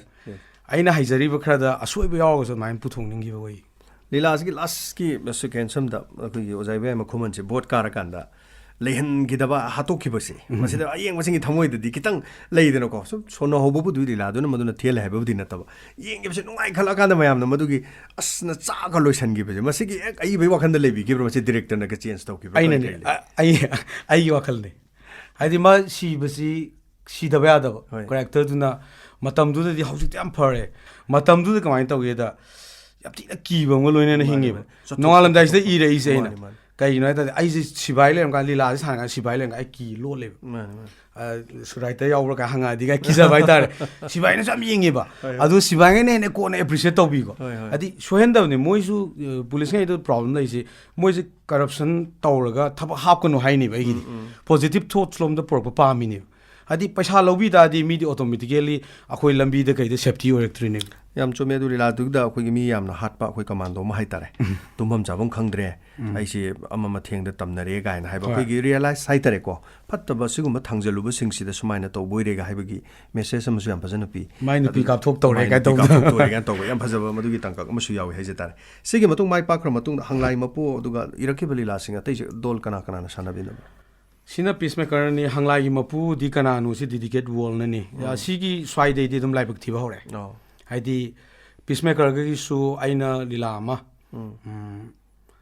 ꯍꯪꯂꯥ ꯀꯩꯅꯣꯁꯦ ꯈꯨꯂꯥꯏꯔ ꯈꯨꯅꯥꯏꯔꯅ ꯑꯣꯄꯤꯌꯝ ꯋꯥꯔꯁꯦ ꯑꯩꯅ ꯏꯕꯅꯦꯕ ꯑꯁꯦꯡꯕꯩꯗꯤ ꯑꯗꯨꯁꯨ ꯑꯣꯜꯔꯦꯗꯤ ꯌꯥꯔ ꯑꯣꯖꯥ ꯕꯤꯖꯤꯅꯗꯤ ꯌꯥꯝ ꯄꯥꯝꯃꯒ ꯃꯅꯨꯡꯗꯒꯤ ꯁꯥꯟꯅꯈꯤꯗꯦ ꯑꯗꯨ ꯉꯁꯤꯐꯥꯎꯁꯨ ꯑꯩ ꯔꯤꯄ꯭ꯂꯥꯏ ꯑꯗꯨꯝ ꯈꯪꯗ꯭ꯔꯤ ꯉꯁꯤꯐꯥꯎ ꯐꯪꯗꯦ ꯑꯗꯩꯗꯤ ꯑꯁꯦꯡꯕ ꯔꯤꯌꯦꯜꯗꯨꯅꯤꯀꯣ ꯑꯩ ꯍꯥꯏꯖꯩꯁꯦ ꯁꯤꯗ ꯁꯥꯎꯅꯤꯡꯕ ꯈꯣꯠꯅꯤꯡꯕꯗꯤ ꯀꯩꯝ ꯐꯥꯎꯗꯦꯕ ꯑꯗꯣ ꯂꯤꯂꯥꯁꯤ ꯏꯕ ꯂꯣꯏꯔꯦ ꯄꯨꯊꯣꯛꯅꯤꯅ ꯂꯩꯔꯦ ꯑꯗꯨꯏ ꯃꯄꯥꯗꯨꯗ ꯏꯜꯂꯝ ꯇꯥꯔꯒꯗꯤ ꯂꯤꯂꯥꯗ ꯆꯍꯤ ꯈꯨꯗꯤꯡꯒꯤ ꯑꯩ ꯂꯤꯂꯥ ꯑꯅꯤ ꯑꯍꯨꯝ ꯌꯥꯎꯅꯤꯕ ꯑꯩꯒꯤ ꯊꯥꯖꯕ ꯍꯥꯏꯇꯥꯔꯦ ꯍꯥꯏꯗꯤ ꯅꯣꯡꯉꯥꯜꯂꯝꯗꯥꯏꯁꯤꯗꯗꯤ ꯑꯩ ꯀꯩꯝ ꯈꯪꯗꯅ ꯍꯩꯇꯅ ꯏꯔꯛꯏꯅꯦ ꯑꯥꯐꯇꯔ ꯅꯣꯡꯉꯥꯜꯂꯝꯗꯥꯏꯁꯤ ꯃꯇꯨꯡꯗꯗꯤ ꯑꯣꯖꯥ ꯕ꯭ꯔꯤꯖꯤꯠꯀꯤ ꯇ꯭ꯔꯦꯅꯤꯡ ꯐꯪꯉꯦꯕ ꯑꯩꯁꯦ ꯑꯗ ꯍꯪꯂꯥꯏꯒꯤ ꯃꯄꯨꯗꯤ ꯀꯅꯥꯅꯣꯒ ꯈꯨꯂꯥꯏꯔ ꯈꯨꯅꯥꯏꯔꯒꯁꯤ ꯁꯦꯝ ꯃꯣꯍꯣꯔꯠ ꯇꯧꯃꯤꯟꯅꯩꯕ ꯑꯗꯨ ꯈꯨꯂꯥꯏꯔ ꯈꯨꯅꯥꯏꯔꯁꯤ ꯁꯥꯟꯅꯈꯤꯗ꯭ꯔꯦ ꯁꯝꯍꯥꯎ ꯑꯗ ꯃꯣꯏꯅ ꯄꯤꯔꯛꯄ ꯊꯤꯝꯗꯨꯁꯨ ꯑꯩꯅ ꯍꯥꯏꯖꯩꯅꯦꯕ ꯑꯣꯄꯤꯌꯝ ꯋꯥꯔꯁꯤ ꯕ꯭ꯔꯤꯇꯦꯟꯒꯤ ꯗ ꯕꯦꯠꯁ ꯇꯧꯔꯒ ꯏꯌꯨ ꯍꯥꯏꯕ ꯑꯩꯅ ꯕ꯭ꯔꯤꯇꯦꯟꯗ ꯕꯦꯠꯁ ꯇꯧꯔꯣꯏꯒꯦ ꯖꯁ ꯑꯩꯈꯣꯏꯒꯤ ꯂꯣꯀꯦꯂꯤꯇꯤ ꯑꯣꯏꯍꯟꯒꯦ ꯑꯗꯨ ꯕ꯭ꯔꯤꯇꯦꯟꯁꯤ ꯄꯨꯁꯟꯒꯦ ꯑꯗꯩ ꯃꯣꯏꯒꯤ ꯀꯠꯇꯤꯡ ꯑꯣꯐ ꯀꯩꯅꯣ ꯆꯥꯏꯅꯤꯁ ꯃꯦꯂꯦꯟ ꯀꯥꯏꯅꯒ ꯂꯥꯏꯔꯤꯛꯁꯦ ꯑꯦꯝ ꯌꯨꯗꯒꯤ ꯄꯥꯔꯦꯕ ꯑꯗꯨꯒꯤ ꯂꯤꯂꯥꯗꯨꯗꯤ ꯑꯗꯨꯅ ꯏꯪꯂꯤꯁꯀ ꯂꯤꯂꯥꯗꯨꯗ ꯈꯔ ꯍꯥꯞꯈꯤꯕꯅꯤ ꯍꯥꯏꯗꯤ ꯀꯩꯅꯣꯗ ꯑꯣꯖꯥ ꯃꯌꯥꯝ ꯑꯃ ꯇꯥꯟꯅꯔꯦ ꯍꯥꯏꯗꯤ ꯀꯤꯔꯛꯑꯦꯕ ꯑꯍꯥꯟꯕ ꯁꯛꯁꯦꯁ ꯑꯣꯏꯈꯤꯕꯅꯤꯅ ꯑꯅꯤꯁꯨꯕ ꯃꯥꯏꯊꯤꯒꯗ꯭ꯔꯥꯅ ꯀꯤꯁꯜꯂꯛꯑꯦꯕ ꯁꯨꯝ ꯑꯍꯥꯟꯕꯗꯤ ꯕ꯭ꯂꯥꯏꯟꯅꯦ ꯑꯃꯔꯣꯝꯗ ꯑꯗꯨꯃꯥꯏꯅ ꯇꯧꯈꯤꯕꯗꯒꯤ ꯇꯧꯔꯦ ꯑꯗꯨꯒ ꯗꯤꯗꯤꯀꯦꯠ ꯋꯥꯜꯅ ꯁꯥꯟꯅꯔꯦ ꯆꯍꯤ ꯃꯊꯪꯒꯤ ꯆꯍꯤꯗ ꯑꯗꯨ ꯕꯣꯝꯕꯦꯗ ꯁꯣꯁꯦꯜ ꯄ꯭ꯂꯦ ꯑꯃ ꯄꯤꯌꯣꯅ ꯇꯧꯕꯗꯒꯤ ꯕꯣꯝꯕꯦꯗ ꯆꯠꯂꯦ ꯑꯗꯨ ꯃꯣꯏ ꯃꯁꯦꯟ ꯈꯟꯅꯔ ꯑꯃꯨꯛ ꯀꯥꯏꯅꯔꯦ ꯑꯗꯨ ꯂꯤꯂꯥ ꯑꯗꯨꯝ ꯁꯥꯟꯅꯈꯤꯗ꯭ꯔꯦ ꯑꯗꯨꯃꯥꯏꯅ ꯇꯧꯋꯤ ꯏꯕꯩ ꯈꯣꯠꯄꯩꯁꯦ ꯈꯔ ꯄꯨꯛꯅꯤꯡꯗꯁꯨ ꯍꯟꯕ ꯈꯣꯠꯄ ꯑꯗꯨ ꯑꯣꯖꯥ ꯍꯧꯖꯤꯛꯁꯦ ꯁꯨꯃꯥꯡ ꯂꯤꯂꯥꯒꯤ ꯐꯝꯄꯥꯛꯇ ꯑꯏꯕꯁꯤ ꯌꯥꯝꯅ ꯃꯁꯤꯡ ꯋꯥꯠꯄ ꯑꯗꯨꯒ ꯑꯅꯧꯕ ꯈꯔ ꯊꯣꯛꯂꯛꯄꯒꯤ ꯌꯥꯝꯅ ꯄꯥꯝꯕꯒꯤ ꯃꯑꯣꯡ ꯑꯃꯁꯨ ꯂꯩꯔꯤ ꯑꯗꯨ ꯃꯁꯤ ꯈꯨꯟꯃꯥꯒꯦ ꯀꯥꯏꯅ ꯑꯣꯖꯥ ꯈꯟꯕꯤꯕꯗꯤ ꯂꯩꯕꯤꯗꯕ꯭ꯔꯣ ꯍꯧꯖꯤꯛꯀꯥꯟꯁꯤꯕꯣ ꯁꯨꯃꯥꯡ ꯂꯤꯂꯥꯗꯤ ꯑꯩꯗꯤ ꯏꯒꯤꯅꯤ ꯍꯥꯏꯗꯤ ꯏꯒꯤꯅꯤ ꯍꯥꯏꯕꯗꯤ ꯑꯩꯁꯦ ꯃꯤꯅ ꯑꯩꯒ ꯋꯥꯔꯤ ꯁꯥꯟꯅꯕ ꯋꯥꯟꯊꯕ ꯌꯥꯎꯔꯤꯅꯦ ꯀꯨꯏꯅ ꯉꯥꯡꯃꯟꯈꯤꯗꯅ ꯍꯥꯏꯗꯤ ꯁꯨꯃꯥꯡ ꯂꯤꯂꯥ ꯐꯣꯔꯃꯦꯠꯁꯤꯗꯤ ꯌꯥꯝ ꯁꯝꯅ ꯍꯥꯏꯖꯅꯤꯡꯉꯤꯗꯤ ꯁꯨꯃꯥꯡ ꯂꯤꯂꯥ ꯐꯣꯔꯃꯦꯠꯁꯤꯗꯤ ꯑꯣꯟꯂꯤ 11 ꯁꯤꯟꯅꯦꯕ ꯏꯅꯐꯅꯦꯕ ꯐꯤꯂꯝ ꯑꯃ ꯏꯀꯥꯟꯗ 55 ꯁꯤꯟꯅꯦꯕ ꯁꯨꯃꯥꯡ ꯂꯤꯂꯥꯗꯗꯤ ꯑꯦꯔꯣꯄ꯭ꯂꯦꯟ ꯑꯃ ꯄꯥꯏꯍꯟꯕ ꯌꯥꯏꯑꯕ ꯈꯨꯗꯛꯇ ꯑꯗꯨꯝ ꯑꯣꯖꯥ ꯍꯣꯏ ꯃ꯭ꯌꯨꯖꯤꯛꯅ ꯑꯗꯨ ꯐꯤꯂꯝꯗ ꯌꯥꯕ꯭ꯔꯥꯕ ꯐꯣꯔꯃꯦꯠꯁꯤ ꯇꯣꯡꯉꯥꯜꯂꯦ ꯍꯥꯏꯇꯥꯔꯦ ꯁꯣ ꯌꯥꯝ ꯆꯨꯝꯃꯦ ꯁꯨꯃꯥꯡ ꯂꯤꯂꯥꯁꯤ ꯁꯨꯃꯥꯡ ꯂꯤꯂꯥꯗꯤ ꯑꯩꯈꯣꯏꯒꯤ ꯁꯃꯥꯖꯀꯤ ꯃꯃꯤꯅꯦ ꯍꯥꯏꯅꯩ ꯑꯗꯣ ꯑꯩꯅ ꯑꯃꯨꯛ ꯅꯣꯡꯃ ꯁꯪꯂꯦꯟꯗ ꯍꯥꯏꯕꯅꯦ ꯁꯃꯥꯖꯀꯤ ꯃꯃꯤꯅꯦꯗꯤ ꯍꯥꯏꯕꯤꯔꯦ ꯑꯗꯨ ꯃꯃꯤ ꯑꯣꯏꯕꯒꯤ ꯍꯛꯇꯤ ꯐꯪꯗꯦ ꯀꯗꯥꯏꯗꯅꯣꯃ ꯁꯣꯏꯔꯦ ꯑꯩꯈꯣꯏꯁꯦꯅ ꯀꯩꯒꯤꯅꯣ ꯍꯥꯏ ꯇꯥꯔꯗꯤ ꯍꯔꯥꯎ ꯀꯨꯝꯍꯩ ꯊꯤꯡꯕꯗ ꯌꯥꯎꯔꯤꯕ ꯑꯦꯖꯨꯀꯦꯁꯟ ꯄꯥꯔꯠ ꯑꯃ ꯑꯣꯏꯇꯥꯔꯗꯤ ꯁꯨꯃꯥꯡ ꯂꯤꯂꯥꯁꯦ ꯑꯦꯖꯨꯀꯦꯁꯟ ꯄꯥꯔꯠ ꯑꯃ ꯑꯣꯏꯅ ꯁ꯭ꯇꯟ ꯑꯣꯏꯅ ꯁꯤꯖꯤꯟꯅꯕꯤꯕ ꯌꯥꯏꯑꯕ ꯍꯧꯖꯤꯛ ꯃꯌꯥꯝ ꯂꯥꯏꯔꯤꯛꯀꯤꯒ ꯇꯧꯔꯛꯇꯣꯏꯁꯤꯡꯁꯦ ꯄꯥꯝꯃꯤ ꯑꯗ ꯑꯩꯅ ꯁꯃꯥꯖꯀꯤ ꯑꯌꯥꯝꯕ ꯁꯨꯝ ꯏꯔꯦ ꯂꯤꯂꯥ ꯑꯅꯤ ꯏꯈ꯭ꯔ ꯃꯇꯨꯡꯗ ꯑꯩꯅ ꯐꯔꯦ ꯑꯗꯨꯗꯤ ꯔꯣꯃꯥꯟꯁ ꯀꯩꯅꯣꯃꯨꯛ ꯇꯧꯔꯒꯦ ꯈꯤꯇꯪ ꯇꯣꯉꯥꯟꯕ ꯇꯧꯒꯦꯅ ꯂꯝꯕꯤꯒꯤ ꯊꯝꯕꯥꯜꯁꯦ ꯑꯃꯨꯛ ꯁꯤꯗꯤ ꯐꯤꯂꯝ ꯄꯨꯊꯣꯛꯑ ꯃꯇꯨꯡꯗ ꯄꯨꯊꯣꯛꯈꯤꯕꯅꯤ ꯀꯨꯏꯗ꯭ꯔꯤꯕ ꯈ꯭ꯋꯥꯏ ꯂꯦꯇꯦꯁꯇ ꯂꯤꯂꯥ ꯑꯩꯒꯤ ꯁꯨꯃꯥꯡ ꯂꯤꯂꯥ ꯍꯥꯏꯔꯒꯗꯤ ꯆꯍꯤ ꯑꯅꯤꯒꯤ ꯃꯃꯥꯡ ꯍꯥꯏꯇꯥꯔꯦ ꯁꯤꯗ ꯂꯝꯕꯤꯒꯤ ꯊꯝꯕꯥꯜꯁꯦ ꯄꯨꯊꯣꯛꯑꯦ ꯇꯣꯝꯊꯤꯟꯅ ꯁꯥꯟꯅꯕ ꯑꯗꯨꯁꯨ ꯑꯃꯨꯛ ꯄꯥꯔꯇꯤ ꯀꯥꯏ ꯑꯗꯨꯒ ꯃꯁꯤꯒꯤ ꯂꯤꯂꯥꯒꯤ ꯁꯨꯃꯥꯏꯅ ꯃꯥꯏ ꯄꯥꯛꯄ ꯂꯤꯂꯥ ꯑꯩꯈꯣꯏꯒꯤ ꯅꯣꯡꯉꯥꯜꯂꯛꯄꯁꯤꯗ ꯂꯩꯈ꯭ꯔꯕ ꯃꯇꯨꯡꯗ ꯅꯣꯡꯉꯥꯜꯂꯝꯗꯥꯏꯁꯤꯗ ꯂꯩꯈ꯭ꯔꯕ ꯃꯇꯨꯡꯁꯤꯗ ꯑꯩꯈꯣꯏꯒꯤ ꯃꯇꯧ ꯀꯔꯝꯅ ꯐꯤꯂꯝꯗ ꯑꯃꯨꯛ ꯀꯃꯥꯏꯅ ꯈꯨꯠ ꯃꯥꯒꯦ ꯉꯁꯥꯏ ꯑꯅꯤ ꯃꯔꯤꯒ ꯇꯧꯕꯒꯤ ꯋꯥꯈꯜꯂꯣꯟ ꯂꯥꯛꯏ ꯅꯣꯡꯉꯥꯜꯂꯝꯗꯥꯏꯁꯤꯗ ꯏꯈ꯭ꯔꯕ ꯃꯇꯨꯡꯗ ꯀꯩꯝ ꯈꯪꯗꯕꯒꯤ ꯇꯥꯏꯞ ꯇꯧꯔꯦ ꯑꯗꯒꯤ ꯑꯩꯅ ꯑꯃꯨꯛ ꯋꯥꯟ ꯑꯣꯝꯕꯁꯨ ꯑꯩ ꯍꯩꯅꯗꯦꯕ ꯑꯩ ꯈꯪꯅꯕ ꯃꯌꯥꯝ ꯂꯩ ꯑꯗꯨ ꯋꯥꯟ ꯑꯣꯝꯃꯒ ꯂꯤꯂꯥ ꯏꯕꯒꯤ ꯈꯥꯎ ꯑꯃꯒ ꯄꯥꯏꯔꯒ ꯑꯣꯖꯥ ꯕꯤꯖꯤꯅ ꯍꯥꯏꯔꯝꯕ ꯑꯃ ꯂꯩꯌꯦꯕ ꯏꯃꯣ ꯅꯪ ꯄꯥꯎꯅꯥ ꯕꯖꯥꯔꯗꯒ ꯆꯠꯅ ꯃꯥꯜꯂꯦꯕ ꯑꯩꯅ ꯈꯟꯈ꯭ꯔꯤꯅꯦ ꯑꯣꯖꯥ ꯕꯤꯖꯤꯒꯤ ꯀꯣꯛꯇ ꯍꯜꯍꯧꯔꯤꯅꯦꯕ ꯁꯨꯃꯥꯡ ꯂꯤꯂꯥ ꯔꯥꯏꯇꯔꯁꯦ ꯌꯥꯝ ꯇꯣꯟꯕꯅꯤ ꯃꯅꯤꯄꯨꯔꯗꯗꯤ ꯈꯥꯎ ꯑꯃꯒ ꯄꯥꯏꯔꯒ ꯀꯩꯅꯣꯗꯒ ꯆꯪ ꯂꯩꯔꯝꯃꯒꯗꯤ ꯅꯪ ꯏꯄꯥꯅ ꯌꯥꯔꯣꯏꯗꯧꯅꯤ ꯍꯥꯏꯕ ꯑꯃꯈꯛ ꯍꯥꯏꯔꯝꯃꯤ ꯁ꯭ꯀ꯭ꯔꯤꯞꯀ ꯀꯣꯏꯄꯨ ꯄꯨꯔꯒ ꯁꯤ ꯐꯖꯩꯅꯤ ꯀꯥꯏ ꯀꯣꯏꯆꯪ ꯆꯪꯕꯗꯤ ꯌꯥꯔꯣꯏꯀꯣ ꯅꯪ ꯂꯤꯂꯥꯒꯤ ꯁ꯭ꯇꯦꯟꯗꯔꯠꯁꯦ ꯑꯩꯁꯦ ꯕꯣꯔꯤꯡ ꯌꯥꯝꯅ ꯆꯨꯔꯝꯃꯕꯅꯦ ꯂꯤꯂꯥꯁꯤ ꯁꯦꯝ ꯐꯣꯔꯃꯦꯠ ꯑꯣꯏꯕꯗ ꯅꯪꯅ ꯂꯣꯏ ꯊꯨꯒꯥꯏꯔꯤꯅꯤꯀꯣꯅ ꯍꯥꯏꯕ ꯋꯥꯍꯩ ꯑꯃ ꯑꯣꯖꯥ ꯕꯤꯖꯤꯅ ꯍꯥꯏꯔꯝꯃꯦꯕ ꯑꯩꯉꯣꯟꯗ ꯑꯗ ꯑꯩꯒꯤꯁꯨ ꯑꯗꯨꯗꯒꯤ ꯀꯣꯟꯐꯤꯗꯦꯟꯁꯁꯤ ꯋꯥꯡꯈꯤꯕ ꯍꯥꯏꯇꯥꯔꯦ ꯑꯗꯨꯒ ꯀꯣꯟꯐꯤꯗꯦꯟꯁ ꯌꯥꯝ ꯋꯥꯡꯉꯁꯨ ꯑꯗꯨꯝ ꯇꯨꯏ ꯑꯗꯒꯤ ꯅꯦꯝꯕꯁꯨ ꯌꯥꯗꯦ ꯃꯥꯅꯦ ꯑꯗꯨꯒ ꯃꯌꯥꯏ ꯑꯣꯏꯅ ꯊꯝꯕꯗꯤ ꯊꯝꯒꯦꯅ ꯊꯝꯃꯒ ꯈꯜꯂꯨꯕꯁꯦ ꯍꯦꯛꯇ ꯂꯣꯏꯅꯃꯛ ꯑꯣꯏꯔꯛꯇꯕꯁꯨ ꯌꯥꯎꯏ ꯍꯣꯏ ꯏꯁꯥꯅ ꯀꯩꯅꯣꯒꯤ ꯂꯩꯕꯁꯦ ꯍꯧꯖꯤꯛꯀꯤ ꯂꯤꯂꯥ ꯑꯅꯤꯁꯤ ꯂꯣꯏꯔꯕ ꯃꯇꯨꯡꯗ ABCꯁꯦ ꯑꯩꯅ ꯅꯣꯡꯃ ꯁꯝ ꯀꯛꯀꯥꯟꯗ ꯄꯥꯔꯂꯔꯒꯤ ꯑꯃꯈꯛꯇ ꯑꯩ ꯁ꯭ꯀ꯭ꯔꯤꯞ ꯄꯥꯝꯃꯒꯗꯤ ꯂꯩꯅꯦ ꯀꯥꯏꯅ ꯐꯥꯒꯤ ꯑꯣꯏꯅ ꯍꯥꯏꯔꯨꯕ ꯍꯥꯏꯇꯥꯔꯦ ABCꯁꯦ ꯑꯗꯩ ꯁ꯭ꯀ꯭ꯔꯤꯞ ꯄꯤꯌꯣꯅ ꯂꯥꯛꯑꯦ ꯊꯥꯖꯗꯅ ꯑꯩꯈꯣꯏꯒꯤ ꯗꯤꯌꯥ ꯍꯣꯏ ꯂꯥꯛꯑꯀꯥꯟꯁꯤꯗ ꯑꯩꯁꯦ ꯃꯇꯝꯗꯨ ꯗꯦꯜꯂꯤꯗ ꯑꯃꯨꯛ ꯆꯠꯊꯣꯛꯑꯦ ꯑꯩꯅ ꯑꯃꯨꯛ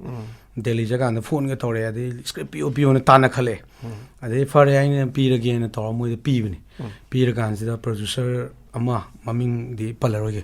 ꯄ꯭ꯔꯣꯗ꯭ꯌꯨꯁꯔ ꯑꯃ ꯑꯣꯏꯕꯁꯤꯗ ꯃꯥꯁꯦ ꯅꯝꯕ ꯍꯧꯔꯝꯕ ꯇꯣꯛꯄ ꯑꯗ ꯃꯇꯝꯁꯤꯗꯗꯤ ꯑꯩꯉꯣꯟꯗꯁꯨ ꯑꯩꯒꯤ ꯁꯤꯡꯖꯃꯩꯗ ꯗꯨꯀꯥꯟ ꯇꯧꯔꯀꯥꯟꯗ ꯄꯩꯁꯥ ꯅꯨꯡꯁꯥ ꯈꯔ ꯂꯩꯈꯤꯕ ꯃꯔꯨꯞ ꯐꯥꯎꯖꯜꯂꯛꯄ ꯍꯥꯏꯇꯥꯔꯦ ꯑꯗꯨ ꯐꯥꯎꯀꯥꯟꯁꯤꯗ ꯑꯩꯅ ꯅꯣꯡꯃ ꯁꯥꯎꯔꯛꯄꯗꯒꯤ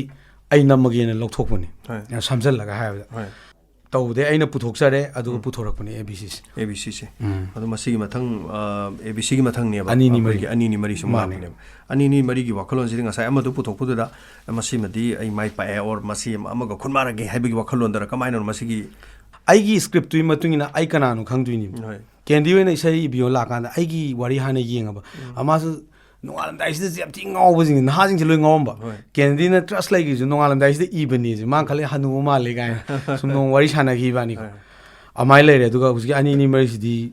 ꯁꯛꯁꯦꯁꯀꯤ ꯅꯠꯇ꯭ꯔꯣ ꯑꯩꯒꯤ ꯀꯩꯅꯣꯅꯤ ꯄꯦꯟꯗꯕ ꯈꯣꯜꯂꯥꯎꯅꯤ ꯑꯗꯨ ꯍꯧꯖꯤꯛꯁꯨ ꯑꯗꯨꯝ ꯄꯦꯟꯗꯦ ꯄꯦꯟꯗꯕꯩꯗꯤ ABCꯁꯤ ꯐꯥꯎꯔꯦ ꯗꯃꯥ ꯑꯃ ꯃꯌꯥꯝꯅ ꯄꯥꯝꯅꯔꯦ ꯆꯦꯔꯤꯇꯤ ꯗꯃꯥ ꯑꯃ ꯀꯟꯅ ꯆꯠꯂꯤꯉꯩ ꯃꯅꯨꯡꯁꯤꯗ ꯕ꯭ꯂꯦꯛ ꯊꯣꯛꯂꯛꯄꯅꯦꯕ ꯕ꯭ꯂꯦꯛ ꯊꯣꯛꯂꯛꯄꯗꯒꯤ ꯑꯩꯁꯦ ꯃꯥꯡꯕꯒꯤ ꯄꯣꯠ ꯑꯃ ꯑꯩꯅ ꯎꯕ ꯑꯗꯨꯝ ꯐꯪꯈ꯭ꯔꯦ ꯑꯗꯨ ꯄꯨꯕꯗꯩ ꯃꯥꯡꯁꯨ ꯃꯥꯡꯉꯦ ꯍꯥꯏꯇꯥꯔꯦ ꯃꯇꯝ ꯃꯌꯥꯝ ꯃꯥꯡꯕ ꯄꯩꯁꯥꯗꯪꯒꯤ ꯅꯠꯇꯕꯤꯗ ꯗꯨꯀꯥꯟ ꯐꯝꯖꯕ ꯑꯩꯈꯣꯏꯗꯗꯤ ꯅꯣꯡꯃꯒꯤ ꯂꯨꯄꯥ 10-20ꯁꯨ ꯇꯥꯟꯖꯔꯤꯅꯦꯕ ꯑꯗꯨ ꯂꯣꯏ ꯊꯥꯗꯣꯛꯑꯒ ꯐꯤꯂꯝꯁꯤ ꯄꯥꯝꯕꯒꯤ ꯌꯨꯝꯗ 40 ꯗꯦꯖ ꯃꯣꯏꯁꯦ ꯀꯨꯜꯂꯒ ꯗꯥꯏꯔꯦꯛꯇꯔꯒ ꯁꯨꯝ ꯇꯥꯅ ꯃꯣꯏ ꯉꯥꯏꯗꯕꯤꯗ ꯍꯥꯏꯇꯥꯔꯦꯅꯦ ꯑꯩꯈꯣꯏꯅꯁꯨ ꯁꯨꯃꯥꯡ ꯂꯤꯂꯥꯗꯒꯤ ꯀꯩꯀꯩ ꯇ꯭ꯔꯦꯅꯤꯡ ꯈꯔ ꯐꯪꯉꯛꯈ꯭ꯔꯕꯅꯤꯅ ꯐꯝꯃꯒ ꯌꯨꯝꯗ ꯑꯩꯅꯁꯨ ꯄ꯭ꯔꯣꯗ꯭ꯌꯨꯁ ꯇꯧꯁꯜꯂꯨꯔꯕꯅꯤꯅ ꯀꯝꯄ꯭ꯌꯨꯇꯔ ꯑꯃ ꯂꯩꯔꯒ ꯑꯗꯨꯃꯥꯏꯅ ꯍꯣꯠꯅꯔꯛꯈꯤꯕꯅꯤ ꯁꯤꯅꯦꯃꯥꯁꯦ ꯑꯗꯨꯃꯥꯏꯅ ꯇꯧꯔꯦ ꯃꯈꯥ ꯆꯠꯊꯖꯔꯦ ꯑꯗꯒꯤ ꯑꯅꯤ ꯃꯔꯤꯁꯤꯗ ABC ꯕ꯭ꯂꯦꯛ ꯆꯠꯈꯤꯕꯗꯨꯅꯦꯕ ꯑꯩꯅ ꯄ꯭ꯔꯣꯗ꯭ꯌꯨꯁꯔ ꯉꯥꯎꯈꯤꯕ꯭ꯔꯥ ꯍꯪꯉꯛꯄ ꯌꯥꯝ ꯌꯥꯎꯋꯦ ꯍꯥꯏꯗꯤ ꯑꯅꯤ ꯃꯔꯤꯗ ꯇꯁꯦꯡꯅ ꯉꯥꯎꯍꯟꯈ꯭ꯔꯤꯗꯣ ꯖꯣꯁꯦꯞꯇ ꯇꯧꯔꯒ ꯇꯧꯈꯤꯕ ꯑꯗꯣ ꯃꯁꯤꯒꯤ ꯕ꯭ꯂꯦꯛ ꯆꯠꯂꯛꯄꯁꯤ ꯃꯁꯤ ꯑꯩꯈꯣꯏ ꯍꯣꯜꯁꯤꯡꯗꯒꯤ ꯑꯣꯏꯔꯛꯏꯕ꯭ꯔꯥ ꯑꯗꯨꯒ ꯄ꯭ꯔꯥꯏꯚꯦꯠ ꯂꯥꯏꯠꯀꯤ ꯃꯑꯣꯡꯁꯦ ꯀꯔꯝꯍꯥꯏꯅ ꯑꯩꯒꯤꯗꯨꯃꯗꯤ ꯀꯃꯥꯏꯅ ꯆꯠꯄꯅꯣ ꯃꯅꯤꯄꯨꯔꯒꯤꯁꯤ ꯃꯈꯜ ꯃꯈꯜ ꯈꯨꯆꯠ ꯃꯌꯥꯝ ꯂꯩꯈ꯭ꯔꯦ ꯄ꯭ꯔꯣꯗ꯭ꯌꯨꯁꯔꯒꯤ ꯁꯥꯏꯠꯇꯒꯤ ꯆꯠꯂꯦ ꯍꯥꯏꯕꯗ ꯑꯩꯒꯤꯗꯨꯃꯗꯤ ꯑꯩꯈꯣꯏꯅ ꯑꯩ ꯏꯁꯥꯅ ꯄ꯭ꯔꯨꯞ ꯇꯧꯗꯕꯗ ꯉꯥꯏꯔꯕꯅꯦꯕ ꯆꯠꯍꯜꯂꯤꯃꯤꯗꯨ ꯈꯪꯉꯕꯅꯦꯕ ꯑꯗꯁꯨ ꯑꯦꯄꯦꯛꯁ ꯕꯣꯗꯤ ꯃꯌꯥꯝꯁꯤꯡꯁꯦ ꯍꯦꯜꯞ ꯇꯧꯕꯤꯗꯕ ꯁꯤꯒꯤ ꯄꯣꯠꯁꯤꯅꯦ ꯑꯩꯅ ꯉꯁꯤꯐꯥꯎꯗ ꯑꯦꯅꯤ ꯑꯅꯧꯕ ꯄ꯭ꯔꯣꯗ꯭ꯌꯨꯁꯔ ꯊꯣꯛꯂꯀꯥꯟꯗ ꯑꯅꯤ ꯃꯔꯤ ꯍꯥꯟꯅ ꯌꯦꯡꯍꯟꯅꯤꯡꯉꯦꯕ ꯑꯩꯒꯤ ꯑꯦꯛꯖꯥꯝꯄꯜ ꯑꯣꯏꯅ ꯑꯗꯨꯒ ꯑꯩꯈꯣꯏꯅ ꯀꯩꯅꯣ ꯍꯥꯏ ꯇꯥꯔꯗꯤ ꯑꯩꯁꯦ ꯑꯦꯛꯖꯥꯝꯄꯜ ꯑꯃꯅꯦꯕ ꯄꯩꯁꯥ ꯑꯗꯨꯅ ꯑꯩꯉꯣꯟꯗ ꯂꯥꯛꯄ ꯄ꯭ꯔꯣꯗ꯭ꯌꯨꯁꯔꯁꯦ ꯑꯩ ꯄꯩꯁꯥ ꯁꯨꯡ ꯃꯥꯡꯍꯟꯅꯤꯡꯗꯦꯕ ABC ꯖꯤꯔꯣꯁꯦ ꯑꯩ ꯄ꯭ꯔꯣꯗ꯭ꯌꯨꯁ ꯇꯧꯗ꯭ꯔꯦꯕ ꯑꯗꯣ ꯃꯣꯏ ꯃꯥꯡꯗꯅꯕ ꯁꯤꯅꯦꯃꯥꯁꯦ ꯀꯃꯥꯏꯅ ꯏꯌꯨꯒꯦ ꯀꯥꯏ ꯍꯪꯉꯦꯕ ꯑꯗ ꯁꯨꯇꯤꯡꯁꯤ ꯁ꯭ꯄꯣꯔꯠꯁꯦ ꯇꯧꯕ ꯂꯥꯏꯅꯕ ꯃꯅꯤꯄꯨꯔ ꯕꯖꯦꯠꯁꯤꯒꯤ ꯃꯇꯨꯡ ꯏꯟꯅ ꯃꯥꯔꯀꯦꯠꯁꯤ ꯌꯦꯡꯀꯥꯟꯗ ꯁ꯭ꯀ꯭ꯔꯤꯞꯁꯦ ꯑꯩꯈꯣꯏꯁꯨ ꯈꯪꯉꯦ ꯁꯤꯡꯒꯥꯄꯨꯔ ꯆꯠꯂ ꯅꯝꯃꯦ ꯌꯦꯡꯉꯅꯤ ꯑꯗꯨ ꯃꯅꯤꯄꯨꯔ ꯕꯖꯦꯠꯀ ꯆꯥꯟꯅꯒꯗ꯭ꯔꯕ ꯑꯗꯨꯃꯥꯏꯅ ꯂꯩꯕꯅꯤ나 ABC ꯖꯤꯔꯣꯒꯤꯁꯨ ꯃꯣꯏ ꯃꯥꯡꯗꯦ ꯃꯥꯡꯗꯦꯗꯤ ꯂꯣꯏꯅꯃꯛ ꯌꯥꯏ ꯂꯣꯏꯅ ꯊꯥꯗꯔꯒ ꯂꯣꯏ ꯊꯥꯗꯕ ꯌꯥꯏ ꯃꯥꯔꯀꯦꯠ ꯂꯥꯛꯀꯗꯧꯔꯤꯗꯨꯒ ꯆꯥꯟꯅꯔꯣꯏꯗꯧꯕ ꯑꯃꯁꯨ ꯂꯩꯕꯅꯤꯅ ꯑꯗꯨꯒꯤ ꯇꯣꯉꯥꯟꯕꯁꯦ ꯑꯗꯨꯒꯤ ꯃꯊꯪꯒꯤ ꯇꯣꯉꯥꯟꯕ ꯑꯩꯈꯣꯏꯒꯤ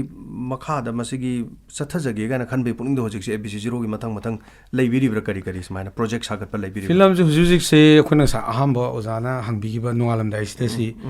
ꯍꯧꯖꯤꯛ ꯑꯣꯏꯅ ꯑꯩꯈꯣꯏ ꯐꯤꯂꯝ ꯅꯝꯅꯕꯒꯤ ꯄ꯭ꯔꯣꯖꯦꯛ ꯑꯃ ꯑꯩꯉꯣꯟꯗ ꯂꯥꯛꯑꯦ ꯑꯗ ꯑꯩꯅ ꯑꯗꯨꯝ ꯑꯩꯒ ꯂꯣꯏꯅꯕ ꯑꯉꯥꯡ ꯈꯔ ꯂꯩ ꯍꯥꯏꯇꯥꯔꯦ ꯑꯩꯁꯨ ꯇꯤꯝ ꯑꯃ ꯍꯧꯖꯤꯛ ꯇꯤꯝ ꯑꯃ ꯂꯩ ꯑꯩꯒꯤ ꯍꯧꯖꯤꯛ ꯁꯣꯔꯠ ꯐꯤꯂꯝ ꯃꯃꯥꯡꯗ ꯑꯩꯁꯦ ꯂꯦꯞꯇꯅꯕ ꯑꯩꯒꯤ ꯀꯂꯥꯁꯤ ꯀꯪꯈꯤꯗꯅꯕ ꯍꯥꯏꯇꯥꯔꯦꯅꯦ ꯍꯥꯏꯗꯤ ꯀ꯭ꯔꯤꯌꯦꯇꯤꯞꯁꯦ ꯐꯝꯈꯤꯕ ꯄꯣꯠꯅꯦꯕ ꯇꯟꯈꯤꯗꯥꯔ ꯑꯗꯨꯝ ꯇꯟꯅꯤꯅ ꯇꯟꯈꯤꯗꯣꯏꯅꯤꯅ ꯑꯩꯅ ꯁꯣꯔꯠ ꯐꯤꯂꯝꯒꯁꯦ ꯃꯃꯥꯡꯗ ꯁꯤꯅꯦꯃꯥꯁꯨ ꯇꯜꯂꯛꯄ ꯑꯗꯒꯤ ꯁꯨꯃꯥꯡ ꯂꯤꯂꯥꯁꯨ ꯍꯦꯛ ꯑꯩꯅ ꯆꯪꯁꯤꯟꯕ ꯉꯝꯗꯕ ꯍꯥꯏꯇꯥꯔꯦ ꯑꯗꯨꯒꯤ ꯇꯟꯖꯥꯁꯤꯗ ꯑꯩ ꯁꯣꯔꯠ ꯐꯤꯂꯝ ꯑꯃ ꯑꯩꯅ ꯅꯝꯃꯦ ꯄꯨꯡ ꯑꯃꯗ ꯅꯝꯃꯦ ꯐꯤꯂꯝꯁꯦ ꯑꯩꯈꯣꯏꯒꯤ ꯑꯩ ꯚꯣꯠ ꯊꯥꯗꯔꯅꯤ ꯑꯩꯈꯣꯏ ꯚꯣꯠ ꯊꯥꯗꯔꯁꯦꯅ ꯏꯂꯦꯛꯁꯟ ꯀꯃꯤꯁꯟꯅ ꯁꯤꯟꯕ ꯁꯣꯔꯠ ꯐꯤꯂꯝ ꯑꯃꯗ ꯑꯗꯨꯗ ꯑꯩꯈꯣꯏꯒꯤ ꯇꯤꯝꯁꯤꯅ ꯁꯦꯀꯦꯟ ꯇꯥꯏ ꯑꯗꯨ 30,000 ꯀꯦꯁ ꯑꯦꯋꯥꯔꯗꯅꯦ ꯑꯗꯨꯃꯥꯏꯅ ꯇꯧꯋꯦ ꯑꯗꯩ ꯍꯧꯖꯤꯛꯁꯤ ꯁꯣꯔꯠ ꯐꯤꯂꯝ ꯈꯔ ꯗꯥꯏꯔꯦꯛꯇꯔ ꯒꯦꯜꯒꯤ ꯀꯩꯀꯩ ꯇꯧꯗꯧꯔꯤ ꯑꯗꯨꯒꯤꯁꯨ ꯁꯣꯔꯠ ꯐꯤꯂꯝ ꯑꯃ ꯅꯝꯕ ꯂꯣꯏꯔꯦ ꯅꯥꯄꯜꯂꯅ ꯃꯤꯅꯤꯠ ꯀꯌꯥꯃꯨꯛ ꯁꯥꯡꯕꯅꯣ 10 minutes ꯑꯣꯏꯅꯤ ꯑꯗꯨꯒ ꯑꯩꯈꯣꯏꯅ ꯇꯥꯔꯒꯦꯇꯤꯡ ꯇꯧꯗꯣꯏꯁꯤ ꯅꯦꯁꯅꯦꯜ ꯑꯃꯗꯤ ꯏꯟꯇꯔꯅꯦꯁꯅꯦꯜꯒꯤ ꯄꯣꯠ ꯈꯔ ꯇ꯭ꯔꯥꯏꯁꯨ ꯇꯧꯅꯤꯡꯉꯦ ꯗꯥꯏꯔꯦꯛꯇꯔ 3ꯕꯨ ꯁꯨꯔꯦ ꯁꯤꯒꯤ ꯍꯟꯗꯛꯀꯤꯁꯤꯗꯗꯤ ꯑꯩꯈꯣꯏ ꯅꯝꯃꯤꯟꯅꯕꯁꯦ ꯊꯥꯕꯗꯤ ꯀꯅꯥ ꯊꯥꯗꯣꯏꯅꯣ ꯈꯟꯅꯔ ꯑꯗꯨꯝ ꯊꯥꯗꯣꯏꯅꯦ ꯑꯩꯈꯣꯏ ꯃꯁꯦꯟ ꯑꯟꯗꯔꯁꯇꯦꯟꯗꯤꯡ ꯂꯩꯅꯕ ꯉꯥꯛꯇꯅꯦꯕ ꯇꯧꯔꯤꯁꯤꯕꯨꯗꯤ ꯑꯗꯨꯒ ꯑꯗꯨꯒꯤꯗꯨꯃ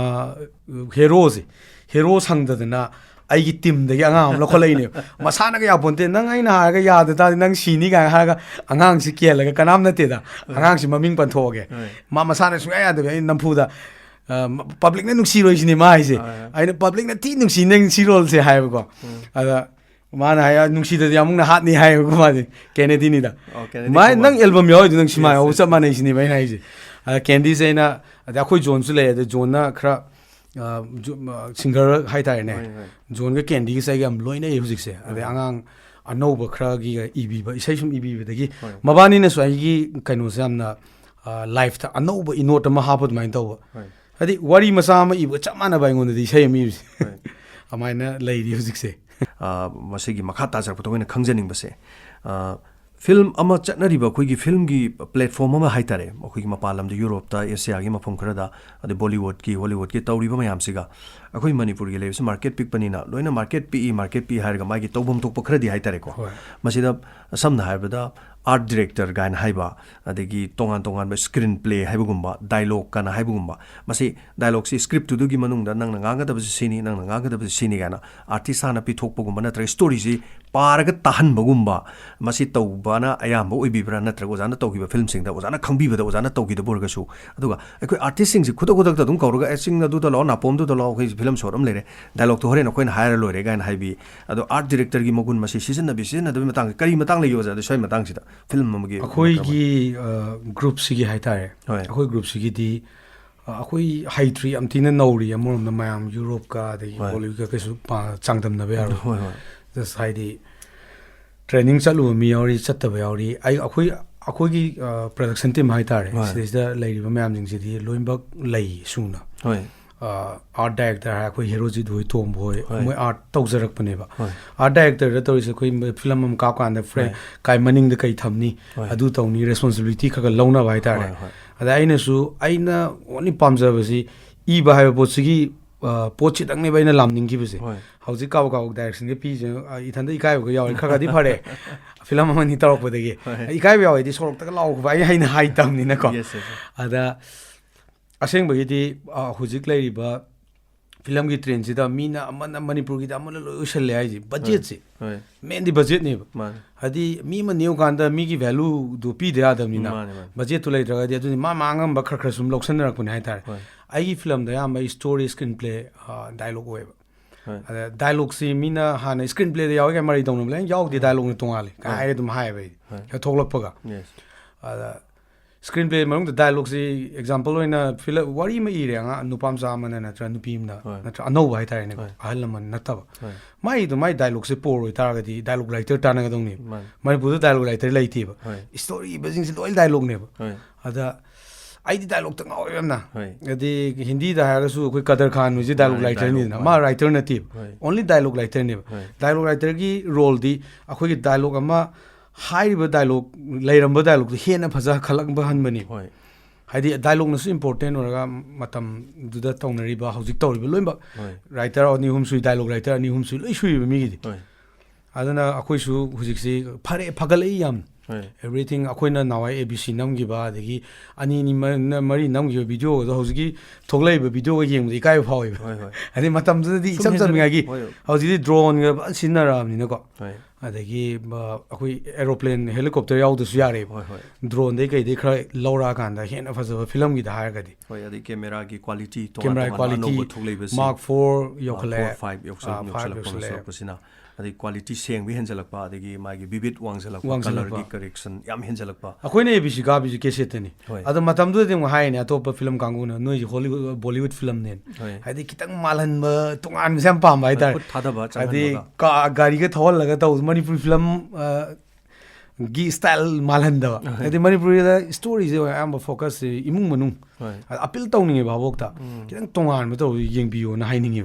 हाइदि अखोइना सम सेम स्टोरी तो कान दि अखोइना मयांग थोला कान दि नोइ टाइप अम त माले ना हाइबगी पोर म लाकपनि अदुना सब्जेक्ट मानदबा अनो नो वांगांग अफा अफा राइटर थोले हुजिक मोइ इरेबि स्टाइल नुआयम म्यूजिक की मतंग दो जा अखोइगी फिल्म मा हाइतारे करिगुम्बा फिल्म मा कोइना फिल्म जी की पिक्चर से सुंग उदना का अमदा लेरगा अतोप नेक्स्ट का अमदा फिल्म अमगी साउंड खक थाब मतमदा फिल्म से खंगबंगमी चाइनीज फिल्म ने हैबसी इराय line खंगबंगमी Manipuri film sings that way, a quick traditional beluda, Oiba, Hana Liner, Mr. Kaitara, Hindi, Momato, Haitareko, Manipur film had loaned the Kang Lina. Loan Songang the music Konga, the massive films, Hindi or Manipuri or what I sing as I give. Chinese Kidi Mogi, laser, but traditional belu, but music or Kong Kang Hazard. Masimatang did was a quick films, a quick traditional, but Masi Belusing happening Magina Tragamasi Wakalon or Zakari, Masi Moche. How's it half the other? Even say Matokanda music Hindi man beadre, Tapla, Oxin and Wabi, Pota di Ahoidi Mam or Nasan Mam Lavina, Ahoidi Chumzumba. At the Chumzumba di Kamaito with a Migi song Taule Dadi, as a more of the instrument by Kanguda Hitari, was as we say to Mini, Kangirangani, guitar, guitar, Moon Pipe guitar, Zugita Udini, a home pipe, Zugita Udini, Hindustani Rom, the Exangudagadi. I don't know. Some candy naga magi say crowd tongan, but honazes, 4 kick a hapa. Other Yamlu is a winner, a papa torgosu, appreciation punda. A pata torgosu pahunba. Every mentality di Tauriba Kuidangi Marana tib, public to live. Nusinongi say a quick in Pang being kind of Yawa, the whole live. Levaki Shugi the Iru, Tabidi. Are there quite a support can Niruba, Samuganda, Levaki Shugi the Mating Pang and Kandab. The Lebaki should the Shamak was the Wikangi. The mentality is Manglam Zatagi Hana, the film this man, a romance film Nick the Powie. The Isai romance saying Nick the Powie. A patriotic talk the Hiva. Angang in Kalai was in the Quina Tambi Bangangi. Patriotism give me the pound gada, the Aquina says Makalmakaduna Tim's late about Tim you and I wonder say Ibisutana Memla who's say. I know. Nusinui Luiva, I never knew Pan Picana, the Bump the Audi, maybe lifetime. But a queen of Tongan, the Kitang Mam, the Ghana was Wiram Sin and High. And the candy, the guy in a law to look, I say, power can you say, Tabiru is gone. But Yang Biri were Cardunati, 100 appreciation. YouTube ki comment died there. Yampasavisin Habiva, we say Tonganba, Yoksang Haibo Kumesida. Quicky Tongan, but Naharol sing a sport, Kilam the Chan and Honarpa. Sadiki, or Quiggy, somehow the Lilan, Miam the Mrs. Piba Lakwada. Is saying the Mrs. Piba sings, Yam Tana talk Kragi Manunda.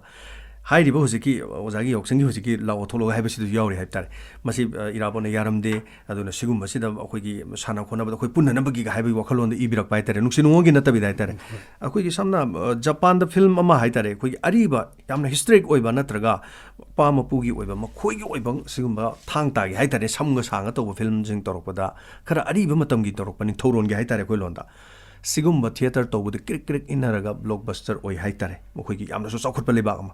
I quick see Lam the Dining Toron Giwari, Masumang Lila, Sahim Coxane, Lila Kangu and Tamokong Hamde, some night with Saba Panga. Lila Zico Vida than I come away. Oh, Tangta, Zipo Satana, in toe, Mazaibo, luxury, Honegana, one Honazaga dress, Toroga, Quickie, Bit the Kendra Tangal, Lake Hidraba Matunda. Manipuri history is Louis Kibadong and a sig in Harun in Loin Levy Hajriba. Aduga, Bit the Kendra Parsito Gramamatunda, Mapal Kangi Bungi, Lady Mapam Kanglas, the Mi Kayana, Siva Torian Badu Yankige. Hek Loigramatung the British na Manipur, Masasing Bukadai, Power Tatita Wina Tobuga Habise, Manipur Gimiam the Nana Bakra Street Pabakara, Larilla Sutamakarantana, Masik Naina di Haitare Duga, a Masimatunda, Equina Sanale Pakistan, Bino, Lanko Sana Jeduga. Equigi, my tasting sigi, Jolly Tarana, Pullaga Puva, and the Gidi, Mokogi, Yumam Komay Saks of the British ski, Mogi Kam Komay Sakado, Tamu the Ginupamayam, Tuoga, Udu Yalu, Kona Gari Shagona Protoxin ataba, Singaga Puraga Moko Yumdus Haga, the Nana Matamdus and Kibiwari Hazariba. Sigumba Beas Oiba, Lilam, Sanakan, the Quigi, Lazariba, Quigi Babo Hajabatare, a Quigi Nuxinon, or the Buggy, Entertainment Pang, the Buggy, the Mugian Biuya, the Hazariba. And the Somina film Mama, the Putoka was up. History, Oiba Samina Putoke and a can be Manganga, this had people later, the machine in a pushing. Yantina Lerame, was a visit Ivanina Hainegi, the Chehitere Kuntakpa.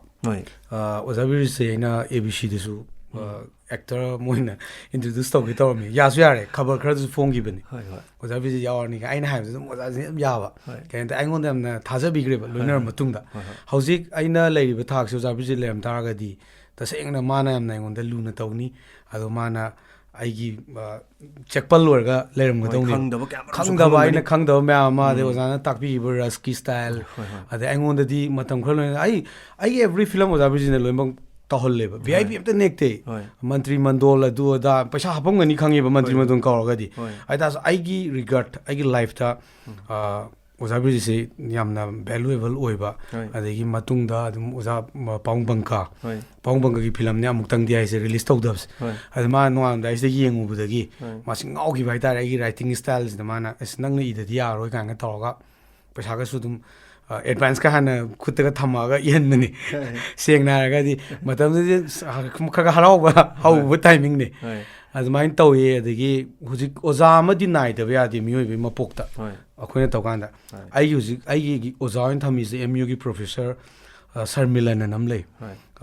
ꯐꯤꯂꯣꯁꯣꯐꯤꯒꯤ ꯑꯣꯖꯥ ꯑꯃ ꯃꯥꯁꯦ ꯑꯩꯒꯤ ꯑꯣꯖꯥ ꯑꯣꯏꯅ ꯊꯝꯃꯦ ꯑꯗꯨꯗꯤ ꯑꯩꯅ ꯕꯣꯔꯤꯗ ꯊꯝꯖꯕ ꯍꯥꯏꯇꯥꯔꯦ ꯑꯣꯖꯥ ꯕ꯭ꯔꯤꯖꯤꯠ ꯂꯩꯈꯤꯗ꯭ꯔꯕ ꯃꯇꯨꯡꯗ ꯑꯗꯣ ꯁꯔ ꯃꯤꯂꯟꯁꯦ ꯑꯩꯅ ꯗꯔꯀꯥꯔ ꯂꯩꯀꯥꯟꯗ ꯆꯠꯄ ꯃꯌꯨꯝꯗ ꯁꯔ ꯁꯤ ꯁꯨꯃꯥꯏꯅ ꯑꯩ ꯈꯤꯇꯪ ꯄ꯭ꯔꯣꯕ꯭ꯂꯦꯝ ꯂꯩꯔꯦ ꯑꯗꯒꯤ ꯏꯪꯂꯤꯁꯇ ꯇ꯭ꯔꯥꯟꯁꯂꯦꯠ ꯇꯧꯕꯒꯤꯁꯨ ꯁꯤ ꯗꯔꯀꯥꯔ ꯂꯩꯕ ꯈꯣꯠꯄ ꯀꯥꯏ ꯃꯥꯁꯦ ꯄꯨꯜꯂꯦ ꯑꯗ ꯑꯗꯨꯝ ꯃꯔꯛ ꯃꯔꯛꯇ ꯑꯗꯨꯃꯥꯏꯅ ꯎꯅꯔꯒ ꯍꯥꯏꯗꯤ ꯑꯩ ꯋꯥꯈꯜ ꯍꯥꯏꯇꯥꯔꯦ ꯑꯩꯈꯣꯏ ꯀ꯭ꯋꯥꯛꯀꯤ ꯋꯥꯔꯤ ꯑꯃ ꯂꯩꯗꯅ ꯑꯣꯖꯥ ꯅꯥꯏꯗꯕꯒꯤ ꯑꯗꯨꯏꯗꯨꯅ ꯑꯉꯥꯡꯉꯩ ꯍꯧꯔꯛꯄꯗ ꯅꯣꯏ ꯑꯣꯖꯥ ꯑꯃꯗꯤ ꯅꯥꯏꯌꯣ ꯀꯥꯏ ꯑꯣꯖꯥ ꯑꯃ ꯂꯩꯔꯒꯅ ꯕꯦꯀꯤꯡ ꯆꯥꯎꯊꯣꯛꯄꯅꯦꯕ ꯍꯥꯏꯗꯤ ꯑꯩꯈꯣꯏꯒꯤ ꯑꯗꯨꯃꯥꯏꯅ ꯊꯝꯍꯟꯅꯤꯡꯉꯦ ꯑꯉꯥꯡ ꯍꯧꯔꯛꯄ ꯃꯌꯥꯝꯗꯁꯨ ꯑꯣꯖꯥ ꯅꯥꯏꯗꯅ ꯊꯕꯛ ꯇꯧꯕꯗꯤ ꯌꯥꯔꯣꯏ ꯏꯁꯥꯅ ꯍꯩꯖꯩꯅꯦ ꯁꯤ ꯁꯨꯡꯌꯥ ꯌꯥꯔꯣꯏꯕ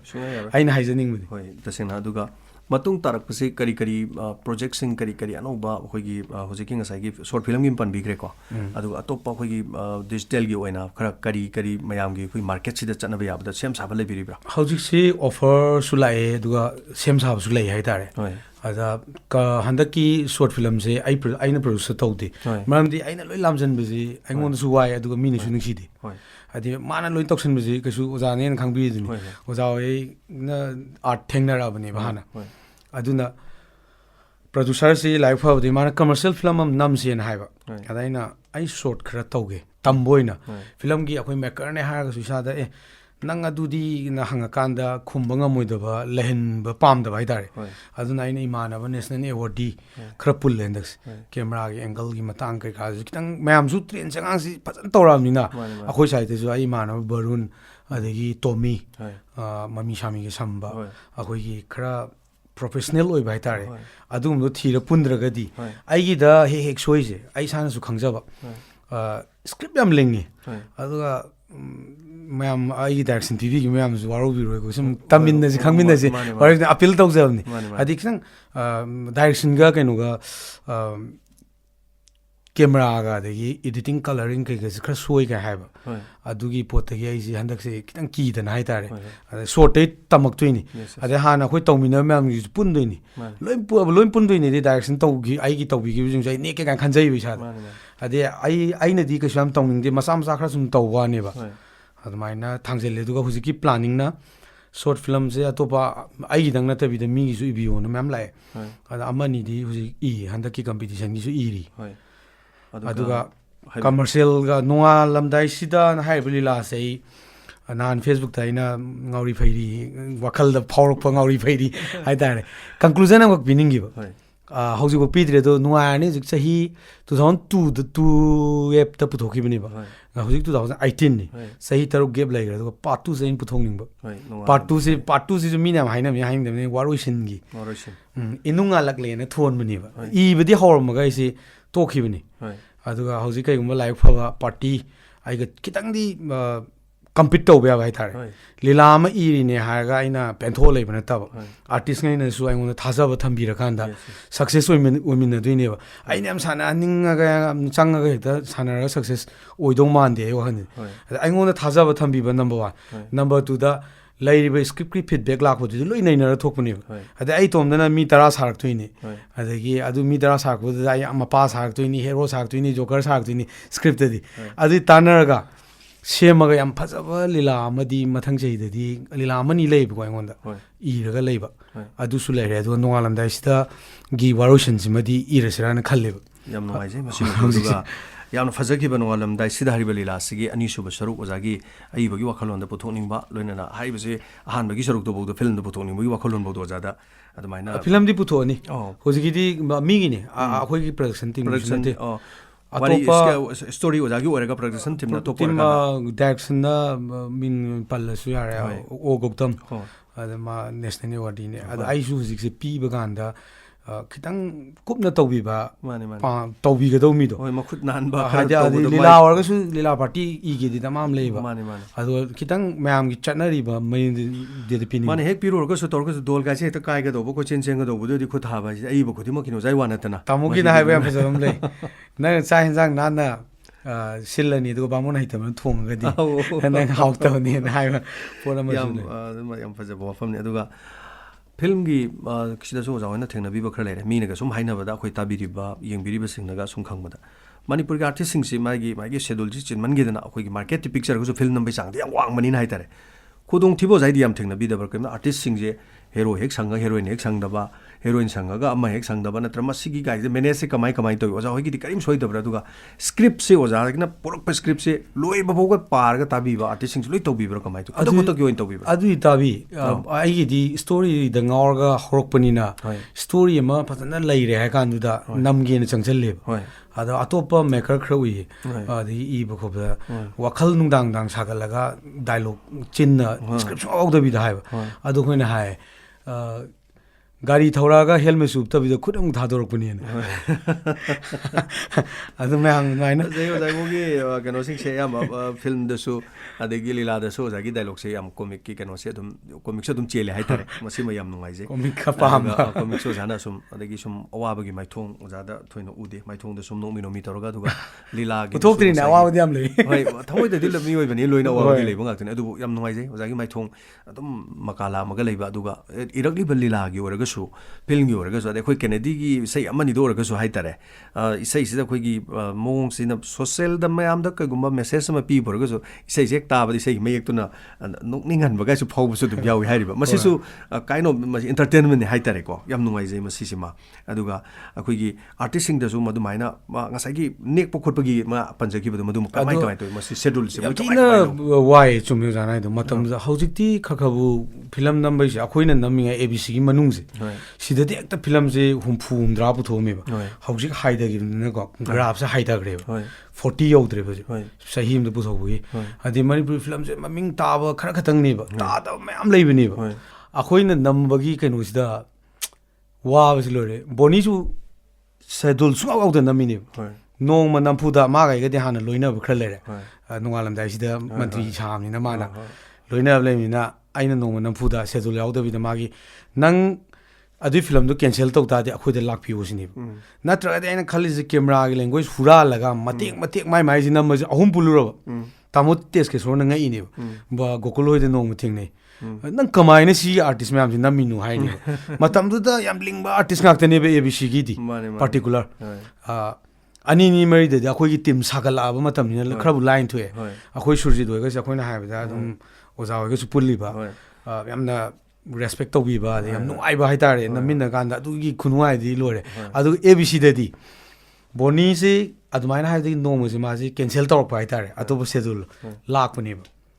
adu ga ma gi dialogue se ta ba de gi ma na atopa film ngai jing si cancel to pa ngai ja khoi de loi bisalak pani asunga ga di ma gi schedule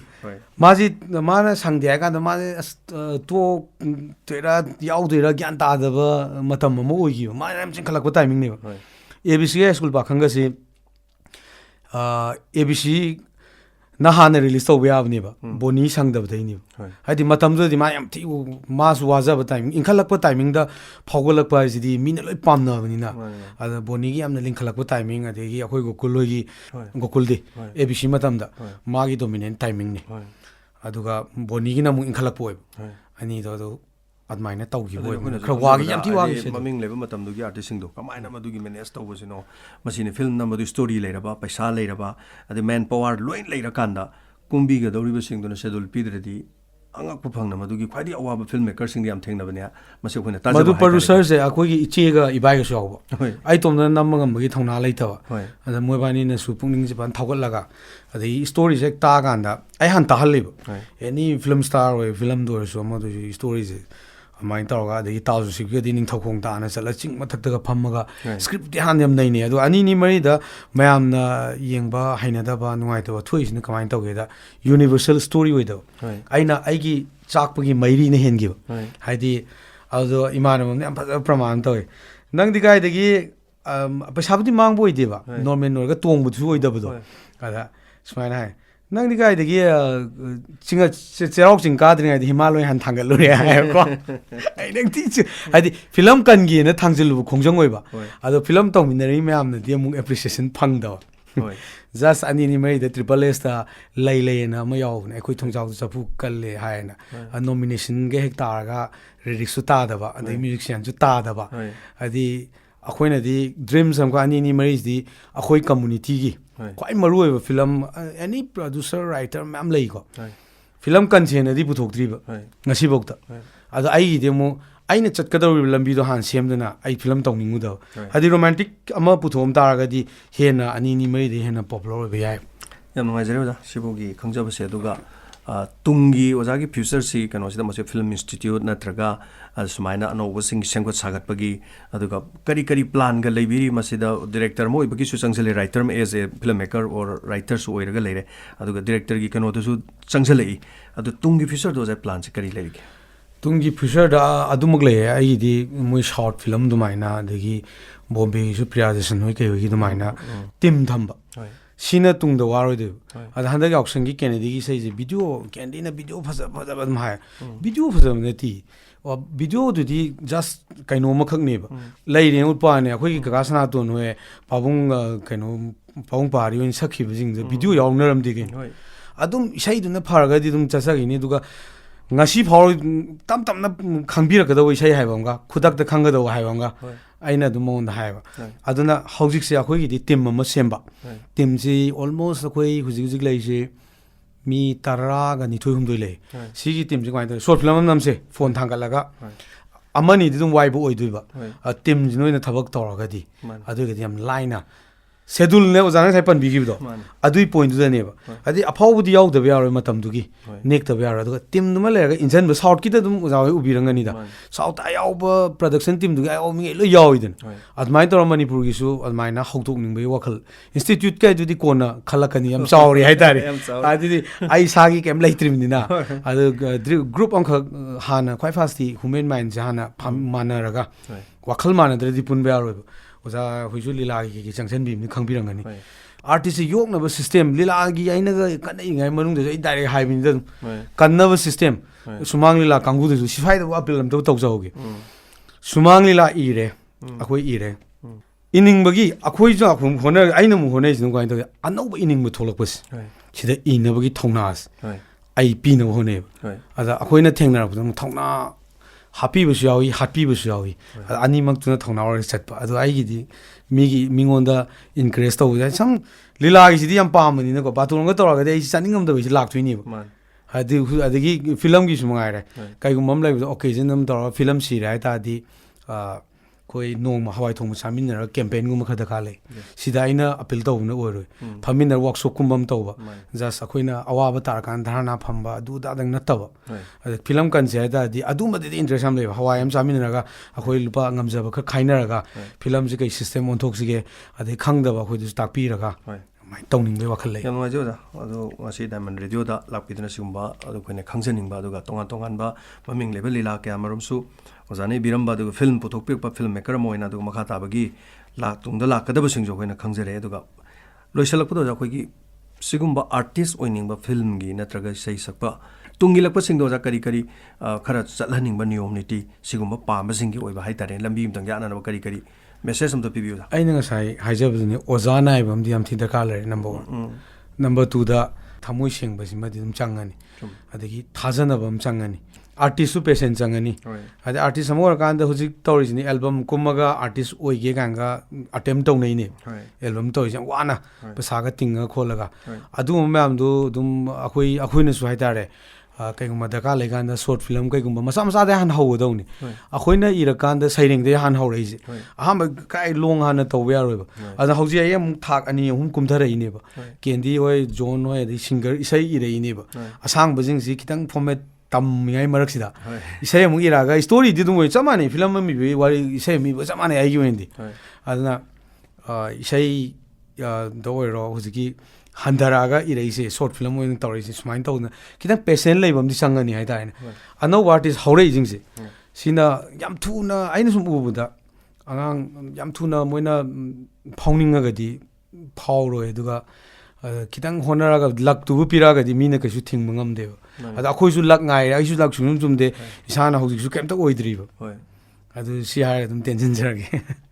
Thagachari Oja RK Mong asi Diamond Radio da lingsin birakpa aduga koi oja gi hojik pawbada I kiba ai ba moina filmmaker moina aduga hojik director gi sigum ma su tam tam hona jadana dagi short film sing makhan makhan yamna changyeng tori bo jama ne do tim ama semaga hena phajaba masak thokpa sing yam da su phajaba phajaba khudol ke amarum tongna na ba changsiliba dugum laba oja ni aduga to doin don oja gi punchi wari amadi hojik pawgi maramda khangjare tonga tonga no film ano bala pa dagi hayeng akhui gi